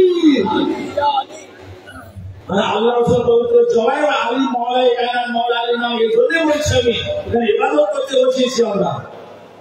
আল্লাহ রাসূল পবিত্র জবাই বলছে আর চিত্ত আলী ইবাদতে, আলীর জিকির করা, আলীর নাম উচ্চারণ করা, মানে আল্লাহর ইবাদত। এই জন্য আলী আলীর কথাগুলো বলতে যাচ্ছেন। কথা বুঝতে পারছেন? মাওলা আলীর যে জ্ঞান কত, এই হিসাব করা যাবে না। মাওলা আলীকে মাপা যাবে না, অনুমান করা যাবে না মাওলা আলী সম্পর্কে। আল্লাহ পবিত্র জবাই বলছি আলী, হে আলী তুমি আলী আমরা খোলাকানো আয়োজন নূর হে আলী, তুমি আর আমি একটাই নূর থেকে পয়দা হয়েছে, আলাদা দেখতে থাকতাম। আলাদা করতে পারছেন কোথায়? একই দেখা যাচ্ছে। আছে মাওলা আলী সব এইটা করে একটা সাধারণ করে দেখো, এই মানে 2-3 লাখ টাকা যার দিকে মানে যাকে পূজাকে 7 বার বললে তবে হাজির হবে, এটা কার কত ভয় বলুন তো? আপনারা জানেন আপনারা জানেন এটা মৌলানির আতুর ঘর। ভাই না একটা কথা বলুন, আতুর ঘর যেখানে বাচ্চা ভূমিষ্ঠ হয় সে আতুর ঘরটা পাক না পাক? কি ভাই আবার হ্যাঁ না পাক তো। এই দেখো আল্লাহ রাসূল মন্দিরে সব মানুষ যায় করতে হয়েছে, তাদেরকে মৌলানা কাছে করতে হয়েছে। টেলিভিশন দ্বিতীয় খন্ড 229 পরিষ্কার আছে। আল্লাহ রাসূল ইয়া আলী আমি হুজুর হাজার মিসল হাজার মসজিদে গাই ওয়া গায়রুকা, ইয়া আলী তুমি আর আমি সারা জীবন অবস্থায় মুজাহিদ মসজিদে উন্নত প্রবেশ করতে পারবো না, বলেন সুবহানাল্লাহ। এই সব অবস্থায় কি আমি পাক পবিত্র। স্বাভাবিক কথা, স্বাভাবিক অবস্থা আছে। মৌলা আলীর জ্ঞান কত দেখবেন। হ্যাঁ আমাদের মতো তো কাঠমুলা ভাইয়া মৌলা আলীর জ্ঞানের শেষ করা যাবে না। হ্যাঁ একদিন করেছে ঘুরিয়ে এসেছে মৌলা আলীর প্রশ্ন উত্তর, মৌলা আলীকে হারাতে পারলো না। এরা তো ভাবছে যে আচ্ছা এই 10 জন চল আলীকে একটাই প্রশ্ন করবো, উত্তর দিতে হবে 10 জন ভিত্তি করে 10 জন দিয়েছে। যে বলছে আচ্ছা আলী তুমি রসুলের জ্ঞানে দুয়ার, হ্যাঁ তোমাকে আমরা একটাই প্রশ্ন করবো 10 জন মিলে আমাকে একজন 10 জনকে 10 করতে দিতে হবে। প্রশ্ন হবে একটা, বলো দেখি কি প্রশ্ন। একজন দাঁড়িয়ে বলছে আচ্ছা আলী পৃথিবীর বুকে জ্ঞান বড় না ধন বড়? জ্ঞান বড় না ধান বড়? মৌলানা কায়নাত বলছেন জ্ঞান বড়। কি করি? জ্ঞানীরা ভদ্র নম্র হয়, ধনীরা অধিকাংশ সময় অহংকারী হয়ে যায়। কেউ বলছে আর হে আলী জ্ঞান বড় না ধান বড়? জ্ঞান বড়। কি করে? জ্ঞানের দ্বারা অন্তর আলোকিত হয়, ধানের দ্বারা অধিকাংশ সময় অন্তর কালো হয়ে যায়। কেউ বলছে আর আলী ধন বড় না জ্ঞান বড়? জ্ঞান বড়। কি করে? জ্ঞান যতই খরচ করো না কেন কমবার ভাই নেই, আর ধন খরচ করলে কমবার ভাই আছে। সে বছর আর ধন জ্ঞান বড় না ধন বড়? বলে জ্ঞান বড়। বলে কি করে? বলে জ্ঞান চুরি হওয়ার ভয় নেই, আর ধন চুরি হওয়ার ভয় আছে। সে বছর আর ধন বড় না জ্ঞান বড়? জ্ঞান বড়। কি করে? জ্ঞান যতদিন আপনার কোন বুঝবার ভয় নষ্ট হওয়ার ভয় নেই, আর ধন অনেক নষ্ট হওয়ার ভয় আছে। এই 10 জনা 10 হয়ে গেছে। মৌলানা কায়নাত বলছে তোমরা 10 জন কেন? যতদিন আমি বেঁচে যতদিন হায়াতে থাকবো তোমরা তো সবাই কিন্তু আমাকে একটাই প্রশ্ন করো, যতবার তোমরা আমাকে প্রশ্ন করবে তত জোর আমি নতুন উত্তর দেবো। একটাই উত্তর দিয়েছি, ফিরিস উত্তর দেবো না, বলেন সুবহানাল্লাহ। এই জন্য আল্লাহ রাসূল পবিত্র জামানে বলেছে আন জাবির قال رسول الله صلى الله عليه وسلم من أراد أن ينظر إلى مكائل في هيبته ويسرى في ركبته ويسرى في دلالته وإلى آدم في علمه ونوح في خشيته وإلى إبراهيم في خليلته وإلى موسى في منزلته وعيسى في عبادته ويونس في جوده ويعقوب في حسنه ويوسف في جماله। হযরত সাহেব বলছেন আল্লাহ পবিত্র জামানে বলছেন যদি কোন লোকের ইচ্ছা হয় জিবরাইলকে দেখবো, দেখুক শালীকে। যদি কেউ ইচ্ছা করে দেখবো মিকাইল ফেরেশতাকে, দেখুক শালীকে। যদি কেউ বলে আমি দেখবো আজরাইলকে, দেখুক শালীকে। যদি কেউ দেখে আল্লাহ সালামের দেন আদম সলিল্লাহকে, দেখুক শালীকে। যদি কেউ নূহ সালামকে দেখতে চায় দেখুক শালীকে। যদি মুসা নবীকে কেউ দেখতে চায় দেখুক শালীকে। যদি ইয়াকুব সালামকে দেখতে চায় তার চিন্তাতে দেখুক শালীকে। মুসা নবীর মুসা নবীকে কেউ দেখতে চায় দেখুক শালীকে। মুহাম্মদ রাসূলুল্লাহ আমি মুহাম্মদ সাল্লাল্লাহু আলাইহি ওয়াসাল্লামের উত্তম চরিত্র বংশ থেকে আমাকে কেউ দেখতে চায় দেখুক শালীকে। ইন্না তাসঈরা হাসাতে মিন হাসাইল আম্বিয়া, এক আলীর ভিতরে 90 জন নবীর চরিত্র দান করা হয়েছে, বলেন সুবহানাল্লাহ।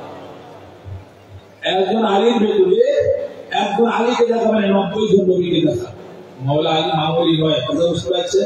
এই জন্য গরিব আলী বলেছেন আও সাফি আলী ভাই বক্তব্য মুমিনিস মানদা শেফায়ে তাসব মুমিনিস। আমি মহিউদ্দিন কি বলবো? আলীর গুণগান আমি আলীর গুণগান করে শেষ করতে পারবো না। যেমন সাগর বাড়ি কলসি করে তুলে দিলে কমানো যায় না, কথা বুঝতে পারছে?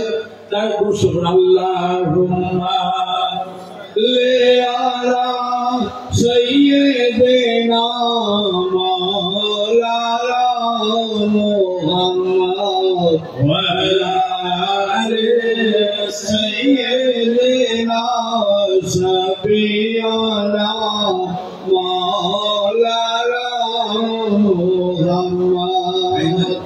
আপনার সর্বশ্রেষ্ঠ ইবাদত তো নামাজ রোজা হজ যাকাতের থেকেও যেটা সর্বশ্রেষ্ঠ ইবাদত সেটা করার চেষ্টা করুন। হ্যাঁ, নামাজ রোজা হজ যাকাতের থেকেও বড় ইবাদত কি বলুন তো? হ্যাঁ, আপনারা বলে বুঝতে পারবেন আল্লাহ পাক কোথাও বলেননি যে আমি নামাজ পড়ি তোমরাও পড়ো, আল্লাহ পাক কোথাও বলেননি আমি রোজা রাখি তোমরাও রাখো, আল্লাহ পাক কোথাও বলেননি আমি হজ করি তোমরাও করো, আল্লাহ পাক কোথাও বলেননি যে আমি যাকাত দেই তোমরাও দাও। কিন্তু একটা জিনিসের ক্ষেত্রে বলেছেন, একটা ক্ষেত্রে বলেছেন কি? কোরআন শরীফের 22 পারা সূরা আহজাবের 57 নম্বর আয়াতে আল্লাহ পাক বলেছেন ইন্নাল্লাহা ওয়া মালাইকাতাহু ইউসাল্লুনা আলান নবী ইয়া আইয়ুহাল্লাযীনা আমানু সাল্লু আলাইহি ওয়া সাল্লিমু তাসলিমা। আল্লাহুম্মা সাল্লি আলা সাইয়্যিদিনা মাওলানা মুহাম্মদ ওয়া আলা আলি সাইয়্যিদিনা শাফিয়ানা মাওলানা মুহাম্মদ। সর্বশ্রেষ্ঠ ইবাদত নামাজ নয়। আমরা মুলকিরা বলি শ্রেষ্ঠ ইবাদত নামাজ, শ্রেষ্ঠ ইবাদত রোজা, অনেক কিছু বলি। খবরদার, শ্রেষ্ঠ ইবাদত কি? আহলে বাইত পাকের উপরে দরুদ শরীফ পাঠ করা, নবী এবং আল্লাহ রাসূল এবং আহলে বাইতের উপরে দরুদ শরীফ পাঠ করা সর্বশ্রেষ্ঠ ইবাদত। সর্বশ্রেষ্ঠ ইবাদত আল্লাহ স্বয়ং করেন, একা নয়, ফেরেশতাদের নিয়ে করছে, ফেরেশতাদের নিয়েই করছে। কোরআন শরীফে বলছেন যে ইন্নাল্লাহা ওয়া মালাইকাতাহু ইউসাল্লুনা আলান নবী, নিঃসন্দেহে আল্লাহ এবং তার ফেরেশতারা নবীর উপরে দরুদ পাঠ করেন। কথা বুঝতে পারছেন? আল্লাহ পাক কখনোই বলেননি যে আমি নামাজ পড়ি, রোজা রাখি, হজ করি, যাকাত দেই। এটা দরুদের ক্ষেত্রে কিন্তু বলছেন যে আমি ফেরেশতাকে নিয়ে পড়ি, আর উপরে নবীর উপরে তো শুধু পায় নাকি? আল্লাহ পবিত্র জাবানে বলছেন, হাদিসে কিতাবে এসেছে, আল্লাহ পবিত্র জাবানে বলছেন তোমরা দরুদ শরীফ পড়বে, লেস কাটা দরুদ শরীফ পড়বে না। লেস কাটা দরুদ শরীফ বুঝতে পারছেন? লেস কাটা দরুদ শরীফ কি? শুধু আল্লাহুম্মা সাল্লি আলা মুহাম্মদ, আল্লাহ রাসূলের উপরে শুধু দরুদ শরীফ।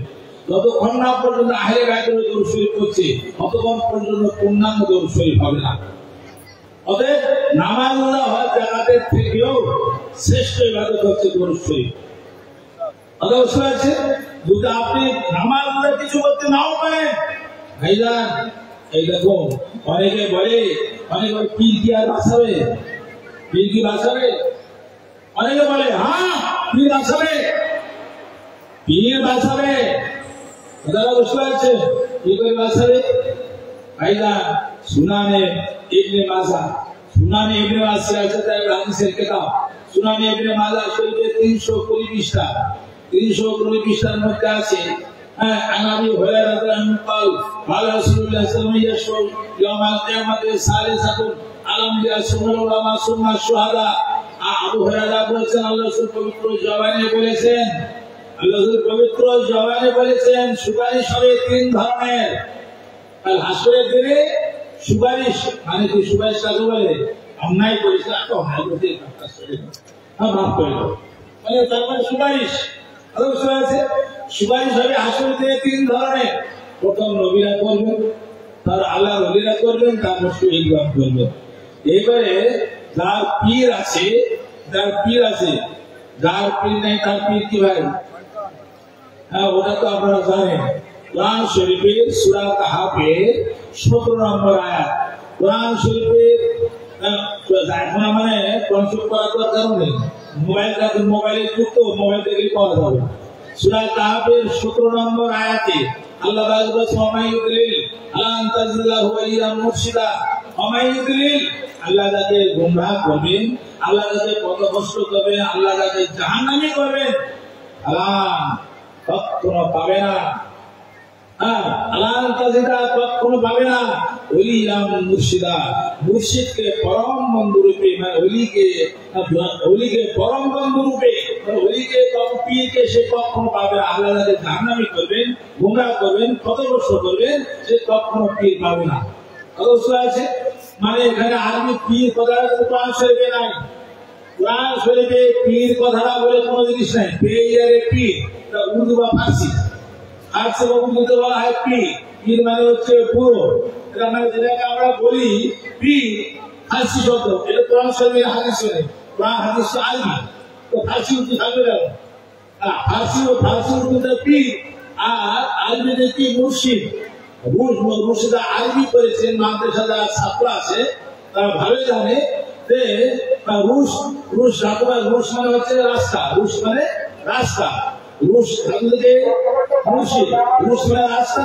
আর আরবি গ্রামারের নিয়ম আছে, আরবি ব্যাকরণের নিয়ম হচ্ছে কর্ম শব্দের আগে যদি মিম অক্ষর আসে তাহলে সেটাকে কথা বুঝায়। রুশ মানে রাস্তা, এখানে মিম দিয়েছে, মিম অক্ষর মানে দাঁড়ালো রাস্তা দেখানে वाला, মানে মুর্শিদ মানে কি রাস্তা দেখানে वाला। তাহলে পীর মানে পীর মানে কি গুরু, কিসের গুরু? জ্ঞানের গুরু। কিসের জ্ঞান? আল্লাহ সম্পর্কে, আল্লাহকে পাওয়ার জ্ঞান যার আছে, রাস্তা সম্পর্কে, আল্লাহকে পাওয়ার রাস্তা যার জানা আছে, তিনি পীর। তো একটা কথা হচ্ছে কি জানেন, আহলে বাইতের মহব্বত হচ্ছে সবার আগে। আহলে বাইতের গোলামি করা ছাড়া ওলি আল্লাহ কেউ হতে পারে না। আহলে বাইতের গোলামি ছাড়া ওলি আল্লাহ কেউ হতে পারে না। তার কারণ ভারত গুরু হিন্দে বেরি কুতুবুল হিন্দ গরিব নওয়াজ, গরিব নওয়াজ কি বলেছেন? ভারতবর্ষে ইসলাম নিয়ে এলেনকে গরিব নওয়াজ এনেছে। গরিব নওয়াজ বলছেন জানে বান্নে সালাম মানামে হুসাইন, মানাম বলা গোলামানে হুসাইন। গরিব নওয়াজ বলছেন আমি মঈনুদ্দিন, আমি নিজের জীবন আমি বিলিয়ে দিয়েছি, আমার নিজের জীবন আমি বিলিয়ে দিয়েছি ইমাম হোসেনের পায়ের নিচে, ইমাম হোসেনের পায়ের নিচে। মানাম গোলামানে হুসাইন, আমি হোসেনের গোলাম হওয়ার যোগ্যতা অর্জন করতে পারিনি, আমি ইমাম হোসেনের গোলাম নই, আমি তার গোলাম যে হয়েছে হোসেনের গোলাম। বলেন সুবহানাল্লাহ। গরিব নওয়াজ বলছে আমি হোসেনের গোলামের গোলাম। তাহলে গরিব নওয়াজ যদি এই কথা বলেন, হ্যাঁ আমরা এটা মনে করি কি ইমাম হোসেন সাল্লাল্লাহু পানির জন্য শহীদ হয়েছে, পানির জন্য শহীদ হয়েছে নাকি ভাই? পানির জন্য শহীদ হয়েছে। গরিব নওয়াজ বলছে ইমাম হোসেন পানির জন্য শহীদ হননি। যা লোকেরা বলে ইমাম হোসেন পানির জন্য শহীদ হয়েছে, মিথ্যা কথা। ইমাম হোসেন পানির জন্য শহীদ হন নাই। ইমাম হোসেন পৃথিবীর মানুষের কাছে দেখিয়ে গেছেন কোনটা সত্য, কোনটা মিথ্যা, কোনটা ন্যায়, কোনটা অন্যায়। সত্যের বিরুদ্ধে, সত্যের জন্য কিভাবে নিজের জীবন গিলিয়ে দিতে হয়, অন্যায়ের বিরুদ্ধে কিভাবে নিজের জীবন, অন্যায়ের বিরুদ্ধে কিভাবে রুখে দাঁড়াতে হয়, ইমাম হোসেন মানুষের কাছে দেখিয়ে গেছেন।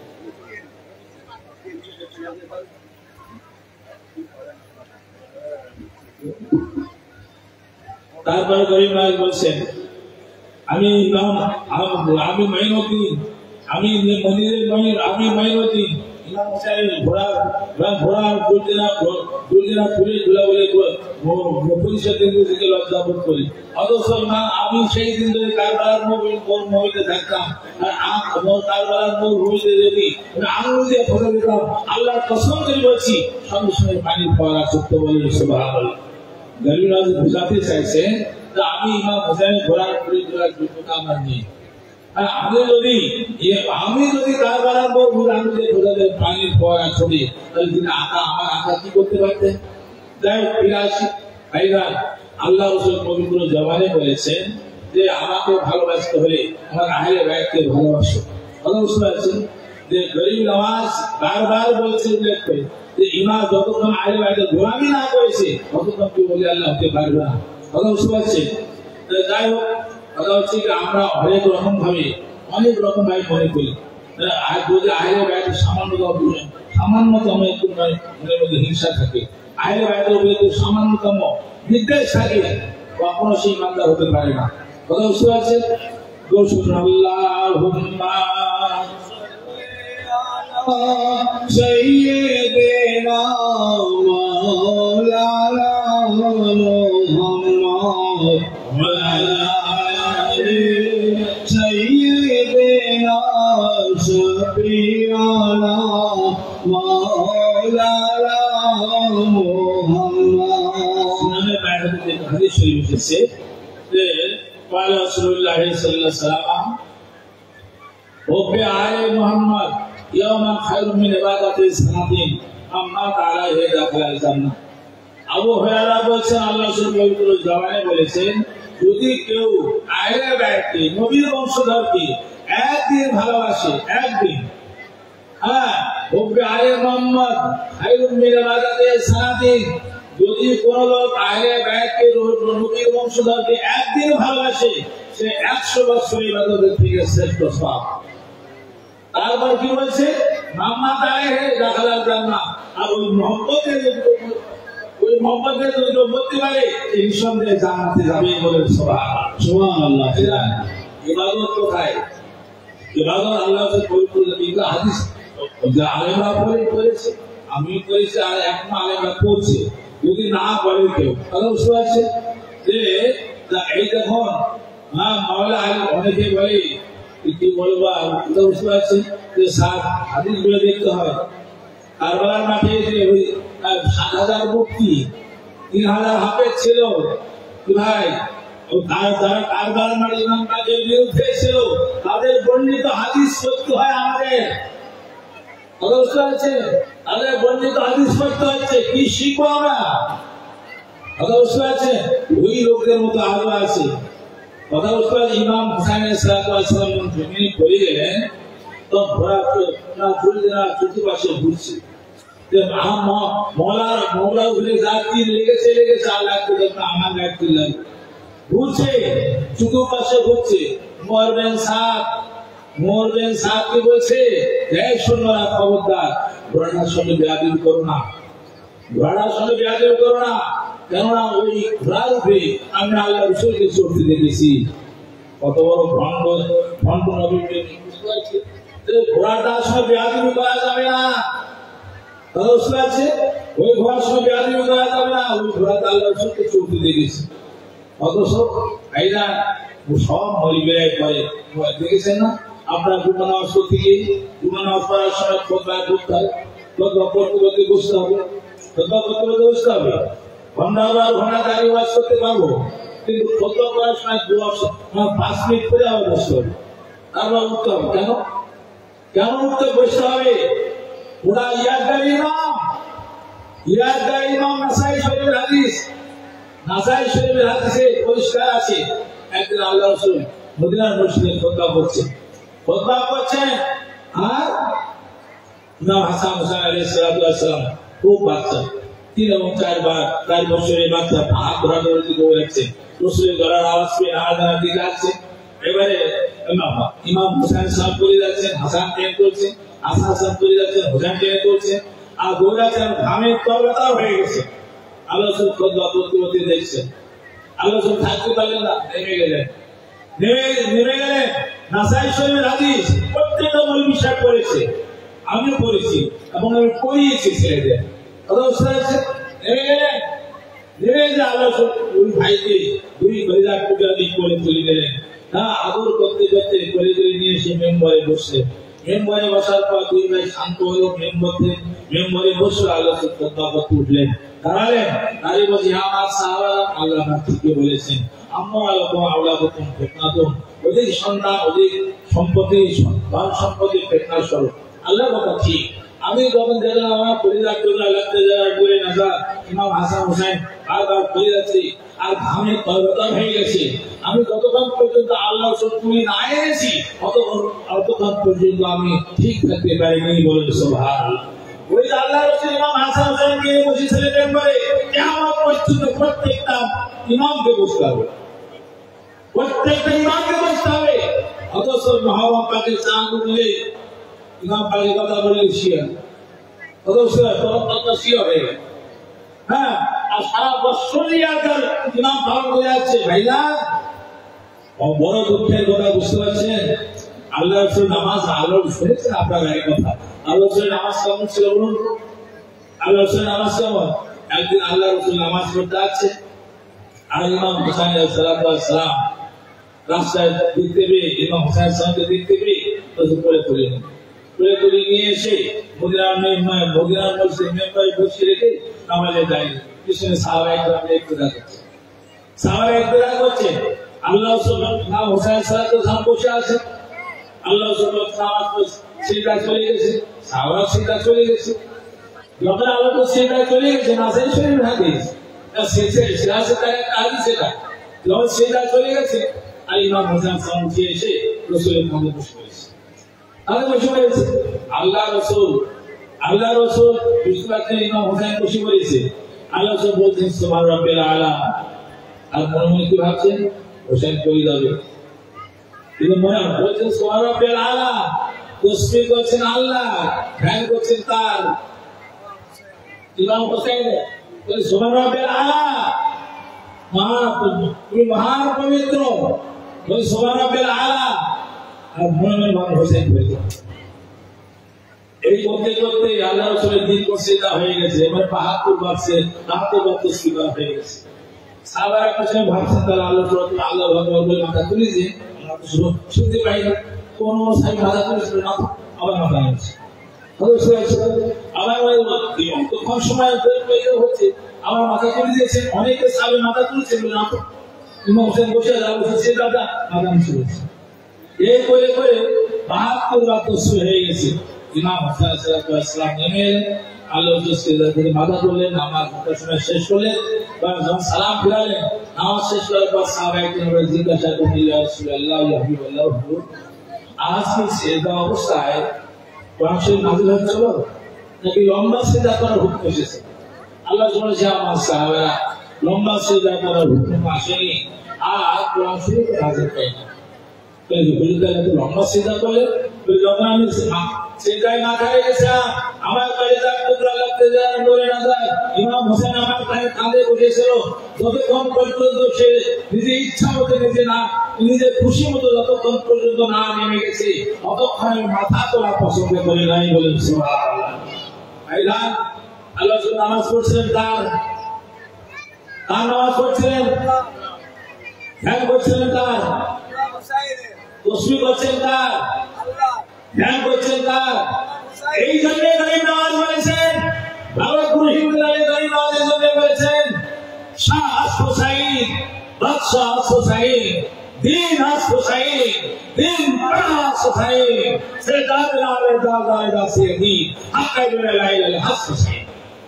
এই জন্য গরিব নওয়াজ বলেছেন ধর্ম হোসেন ধর্মপুত্র, তুমি ধর্মপুত্র ধর্ম তো হোসাইন, হ্যাঁ আধ্যাত্মিক জগতের বাদশাহ হোসাইন, বাদশার বাদশাহ হোসাইন, ধর্ম হোসাইন, ধর্মের রক্ষাকর্তা হোসাইন, হোসাইনদের সন্তান দিলে তবু হাত দিলে না নিজের হাতে শক্তি তো হোসাইন লা ইলাহা ইল্লাল্লাহর মূল ফুটিয়ে বলে সুবহানাল্লাহ। নারায়ে ইমামবাহ ইয়া হোসেন, নারায়ে ইমামবাহ ইয়া হোসেন, নারায়ে গোশ, নারায়ে গোশ। এই জন্য গরিব রাজ বলেছেন ধর্মপুত্র, ধর্ম কি ধর্মরা তো হোসাইন, ধর্ম হোসাইন, ইসলাম পুত্র, ইসলাম তো হোসাইন, রসুল পুত্র, রসুল তো হোসাইন, নামাজ পুত্র, নামাজ তো হোসাইন, তসবিহ পুত্র, তসবিহ তো হোসাইন, কাবা তো হোসাইন, আর তুমি লা ইলাহা ইল্লাল্লাহর মূল খুঁটি হোসাইন। বেশক বেশক অবশ্যই এই জন্য গরিব রাজ বলছেন। আর মুরিদরা লিখে দিল কি, হ্যাঁ আমার কাছে কিতাব আছে, অনেকগুলো কিতাব ইংলিশ আমি এখানে আমি কোনো কিতাব নিয়ে আসিনি ভাই, কেন অত কে নিয়ে আসবে, একটা কিতাব ভাইয়ের কাছে আসে করে আজাদের মেজর আমার সবার কিতাব আছে আমার, যাই হোক মানে আমি আনিনি, ওরা কিতাবে লিখে দিয়েছি নামাজ পড়তে মহিলা এই যে পবিত্র মজলিসে ওদের নাম বলে দাম বাড়াবো না, ওরা কিতাবে লিখে দিয়েছে সিরাতুল মুস্তাকিম কিতাবের ৯৭ পৃষ্ঠার মধ্যে কত বুঝতে আছে লিখে দিয়েছে, নামাজ পড়তে পড়তে যদি জেনার খেয়াল আসে, স্ত্রী সংসারের খেয়াল আসে, গরুর রাজনীতির খেয়াল আসে তো নামাজ হয়ে যাবে, কিন্তু আল্লাহর ওলিদের খেয়াল, নবী রাসূলদের খেয়াল এলে, ওলি আল্লাহদের খেয়াল এলে নামাজ নষ্ট হয়ে যাবে। বলুন না হ্যাঁ কথা বুঝতে পারছে নাম বলতে হবে। হ্যাঁ শোনো ভাই ওই যে না বললে হচ্ছে না, বুঝতে পারছে ওই যে আমি তো ফেটনার জামা না কথা বুঝতে পারছে, ওই গ্রামে গ্রামে ঘুরছে বসাবাসে হারি পতিরা মাথায় করে নিয়ে ঘুরছে, বসতে গিয়ে বলছে যে আমরা চিল্লা করতে এসেছি, কথা বুঝতে পারছেন। ওদের কিতাব ওদের একদম মহামূল্যবান কিতাব, কিতাবটার নাম সিরাতুল মুস্তাকিম, অরিজিনাল আমার কাছে আছে। এমনি আমি বই লিখেছি, আমার যে বইটা যে বই 3 বার সারা হলো, বইটার নাম হচ্ছে ওয়াহাবি দেওবন্দে কাশিমিয়া এবং তবলিগ জামাতের মুখোশন মুসলমান। ওই যে উঠতে দেওয়া, বসতে দেওয়া, হাঁটতে দেওয়া, পাইতে দেওয়া, খেতে দেওয়া, শুতে দেওয়া, চলতে চলতে তসবিহ দেওয়া, আসলে এটা যে মানে মুখোশ, এটা মুখোশ, আসলে এটা এতে আসল চেহারা নয়। তাই ওরা কিতাবে লিখে দিয়েছে, নামাজ পড়তে পড়তে সিরাতুল মুস্তাকিম কিতাবের 97 পৃষ্ঠার মধ্যে লিখছে, যদি নামাজ পড়তে পড়তে নামাজের মধ্যে যদি স্ত্রী সহবাসের খেয়াল আসে বা জেনার খেয়াল আসে বা গরু ছাগল হাঁস মুরগির খেয়াল আসে তো নামাজ হয়ে যাবে। কিন্তু আল্লাহ রসুলের খেয়াল এলে, ওই আল্লাহ বস কুতুবের খেয়াল এলে নামাজ নষ্ট হয়ে যাবে। কথাটা বুঝতে পারছেন ভাইরা? কতটা মারাত্মক ভুল, মারাত্মক ভুল। যখন আমরা বলবো আসসালামু আলাইকা আইয়ুহান নবী ওয়া রাহমাতুল্লাহি ওয়া বারাকাতুহু, হে রাসূল আপনার উপরে শান্তি ও রহমত বর্ষিত হোক, আল্লাহ আসবে, নবীর ধ্যান অবশ্যই আসবে। যখন বলবো আলা ইবাদিল্লাহিস সালিহিন, ওই আল্লাহ বস কুতুবের উপরে শান্তি ও রহমত বর্ষিত হোক, আল্লাহ আসবে, ওই আল্লাহর খেয়াল আসবে, ওই আল্লাহর ধ্যান আসবে। অথচ রাবুল রাসূল বলেন আমাদের পীর মুর্শিদ আছে, আমাদের যা সমাধান করা পীর মুর্শিদ আসে, পীর মুর্শিদের মহিলা শোনো, আমরা পীর করি থেকে আমরা কি এত কষ্ট করে এসেছি, পীরের পরীক্ষায় পাশ করা খুব কঠিন। পীরের পরীক্ষায় পাশ করা কঠিন, আল্লাহর পরীক্ষায় পাশ করা খুব সহজ। আল্লাহর পরীক্ষায় পাশ করা খুব প্রশ্নটা যদি অন্যদিকে চলে গেল, এটা কথা এই কথাটা বলেই তুমি লিখে যাবো না, আসল কথাতে ফিরে যাবো।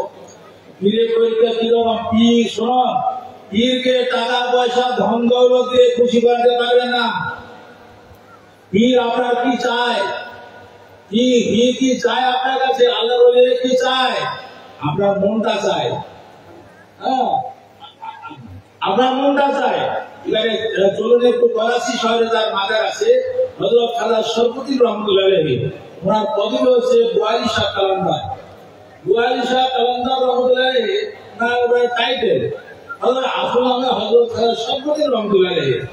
এখন উনি করাচি শহরে ওনার অনেক মুরিদ, এবং একটা মুরিদকে বিশাল বড়, এবং সেই বড়দের বাড়িতে যান, মুরিদরা আসে, সবাই তার খাওয়া দাওয়া সমস্ত খরচ খরচা করেন। আর হুজুরের বিদায় দিনে মোটামুটি তারা নজনা যান আবর চলতে হুজুরকে বিদায় করেন। তো বড় লোকটা তো দেখছে, খেয়াল করে ভাবছে যে হুজুরকে আমি এত দিই, লাখ লাখ টাকা খরচ করি হুজুরের পেছনে, হুজুর আমাকে ভালোবাসেন। আমার যে গরিব ভাইটা পাশে হুজুরকে একবেলা খাওয়াতেও পারে, হ্যাঁ, আর তাকে বেশি নজরাও সে দিতে লাগে না, তাকে বেশি ভালোবাসে। মনে মনে কেমন মানে কিন্তু করতে হবে। এবারে হুজুর সবাই বুঝতে পারছেন, আর সেবাই চলে গেছে, আর আবার এসেছে। মনে মনে হচ্ছে হুজুরকে আমি এত দিই, এত নজরায়, এত কিছু দিই, হুজুর আমার পছন্দ ভালোবাসে, ওই গরিব ভাইটাকে বেশি ভালোবাসে। হুজুর তো বুঝতে পারছে। তো অনেক মহিলা আছে, রাত করে হয়তো তার সর্বদিন রহমতুল্লাহ বুয়ারি শাহ কালান্দার যান না, বাবা ও বাবা বিয়ে করছি গো, আমার উঠটা ভিজে যাবে, বাইরে ভাঙা আছে, উঠটা ভিজে যাবে। মানে বড় লোকটাকে বলছে, বাবা উঠটা খুলে কত তুলে দিয়ে আসবে, বিয়ে করছি ভিজে পানি আসবে। বড় লোক উঠেছে, আচ্ছা হুজুর ভুল বলছেন, আরে উঠে এত বড় সিঁড়ি আসবে, উঠে কি বল, আর ভুল ভাল বলে কি বলছি, আর আমার তোলা যায় নাকি, একটু যে একটু দূরে গিয়ে থাকছে, হুজুর কি বললো বলো দিদি, আপনাকে কি বলে ফেলেছে কে জানি। আর তবলি বুঝতে পারছে, বাবা এসো বলেছি, আর গরিবটাকে বলছে বাবা বিয়ে করেছি, উঠতে ভিজে যাবে, উঠতে খুলে ও ভাই দোকানে বেরিয়ে এসো, এখন গেছে উঠটা খুলেছে, খুলে সিঁড়ি গাছে নিয়ে এসে উপরে সিঁড়ি উপরে উঠে টেনে ফেলেছে, আর উঠটা বলার দিকে দাঁড়িয়ে আছে, দুদিকে তো লেগে গেছে, উঠা উঠছে না, ও জোর টেনে ফেলে আসে, অনেকক্ষণ হয়ে গেছে। বুয়ারি শাহ কালান্দার আমাদের বলছে আরো উঠে গেল, তুলতে এখন এলো না, তুলতে পাঠিয়েছে, এই দিকে এখন ও চলে দেখি চল কি করছে দেখি, হ্যাঁ উঠে টেনে ফেলে আসে, আর উঠতে পারা ভুলে দাঁড়িয়ে আসে, আর দুই দিকে লেগে গেছে, কি হচ্ছে না উঠটা তুলছে, তোলা যায় এত বড় উঠ আসি তোলা যায়। আপনি বলেন যে তুমি জানো না উঠে উঠবে না, জানি তোমার বলছো আপনার ওরকম তোমার বিবেক নাই উঠবে না উঠতে তাহলে আমার বিবেক হয়ে না। আপনি আপনি হুকুম করেছেন না উঠতে উঠতে জানেন, তুলতেও বলছেন তুলবো বাস। বাবা নেমে আসো, নেমে আসো, নেমে যে বসে বলছে বাবা ভালোবাসার কারণ হচ্ছে এই, তোমাকে উঠটা তুলতে বললাম তখন তুমি বিবেচনা করতে লাগলে, চিন্তা করতে লাগলে ঠিকা তোলা যায়, বুঝো কি বলছে ভুল ভাল হচ্ছে, শীতে উঠবে কি করে, তুমি চিন্তা করতে লাগবে, আমার কথা বিচার করতে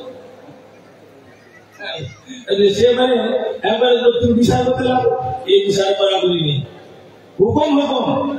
ভালোবাসার কারণ হচ্ছে এই ভাই মনে রেখেছে অনেক আস্তে আলোচনা করবো না ভাইরা। এই পরীক্ষা খুব কঠিন পরীক্ষা, বিশ্বাস কিরকম ওই মানে বই ছিল অনেকগুলি বহু বই, আমার বাড়িতে গল্প করে স্ত্রী কাছে গল্প করছে, আমি এতগুলি গল্প বলি। এখন পীর মানে না মারবো, পীর মানে না মারবো, যত বড় পীর হতে কোনো মা কোনো নাম বই লাগবে, আর যত বড় পীর হতে আমার স্ত্রী সংসারী করবে সহজাতি করবে, বুঝতে পারছেন।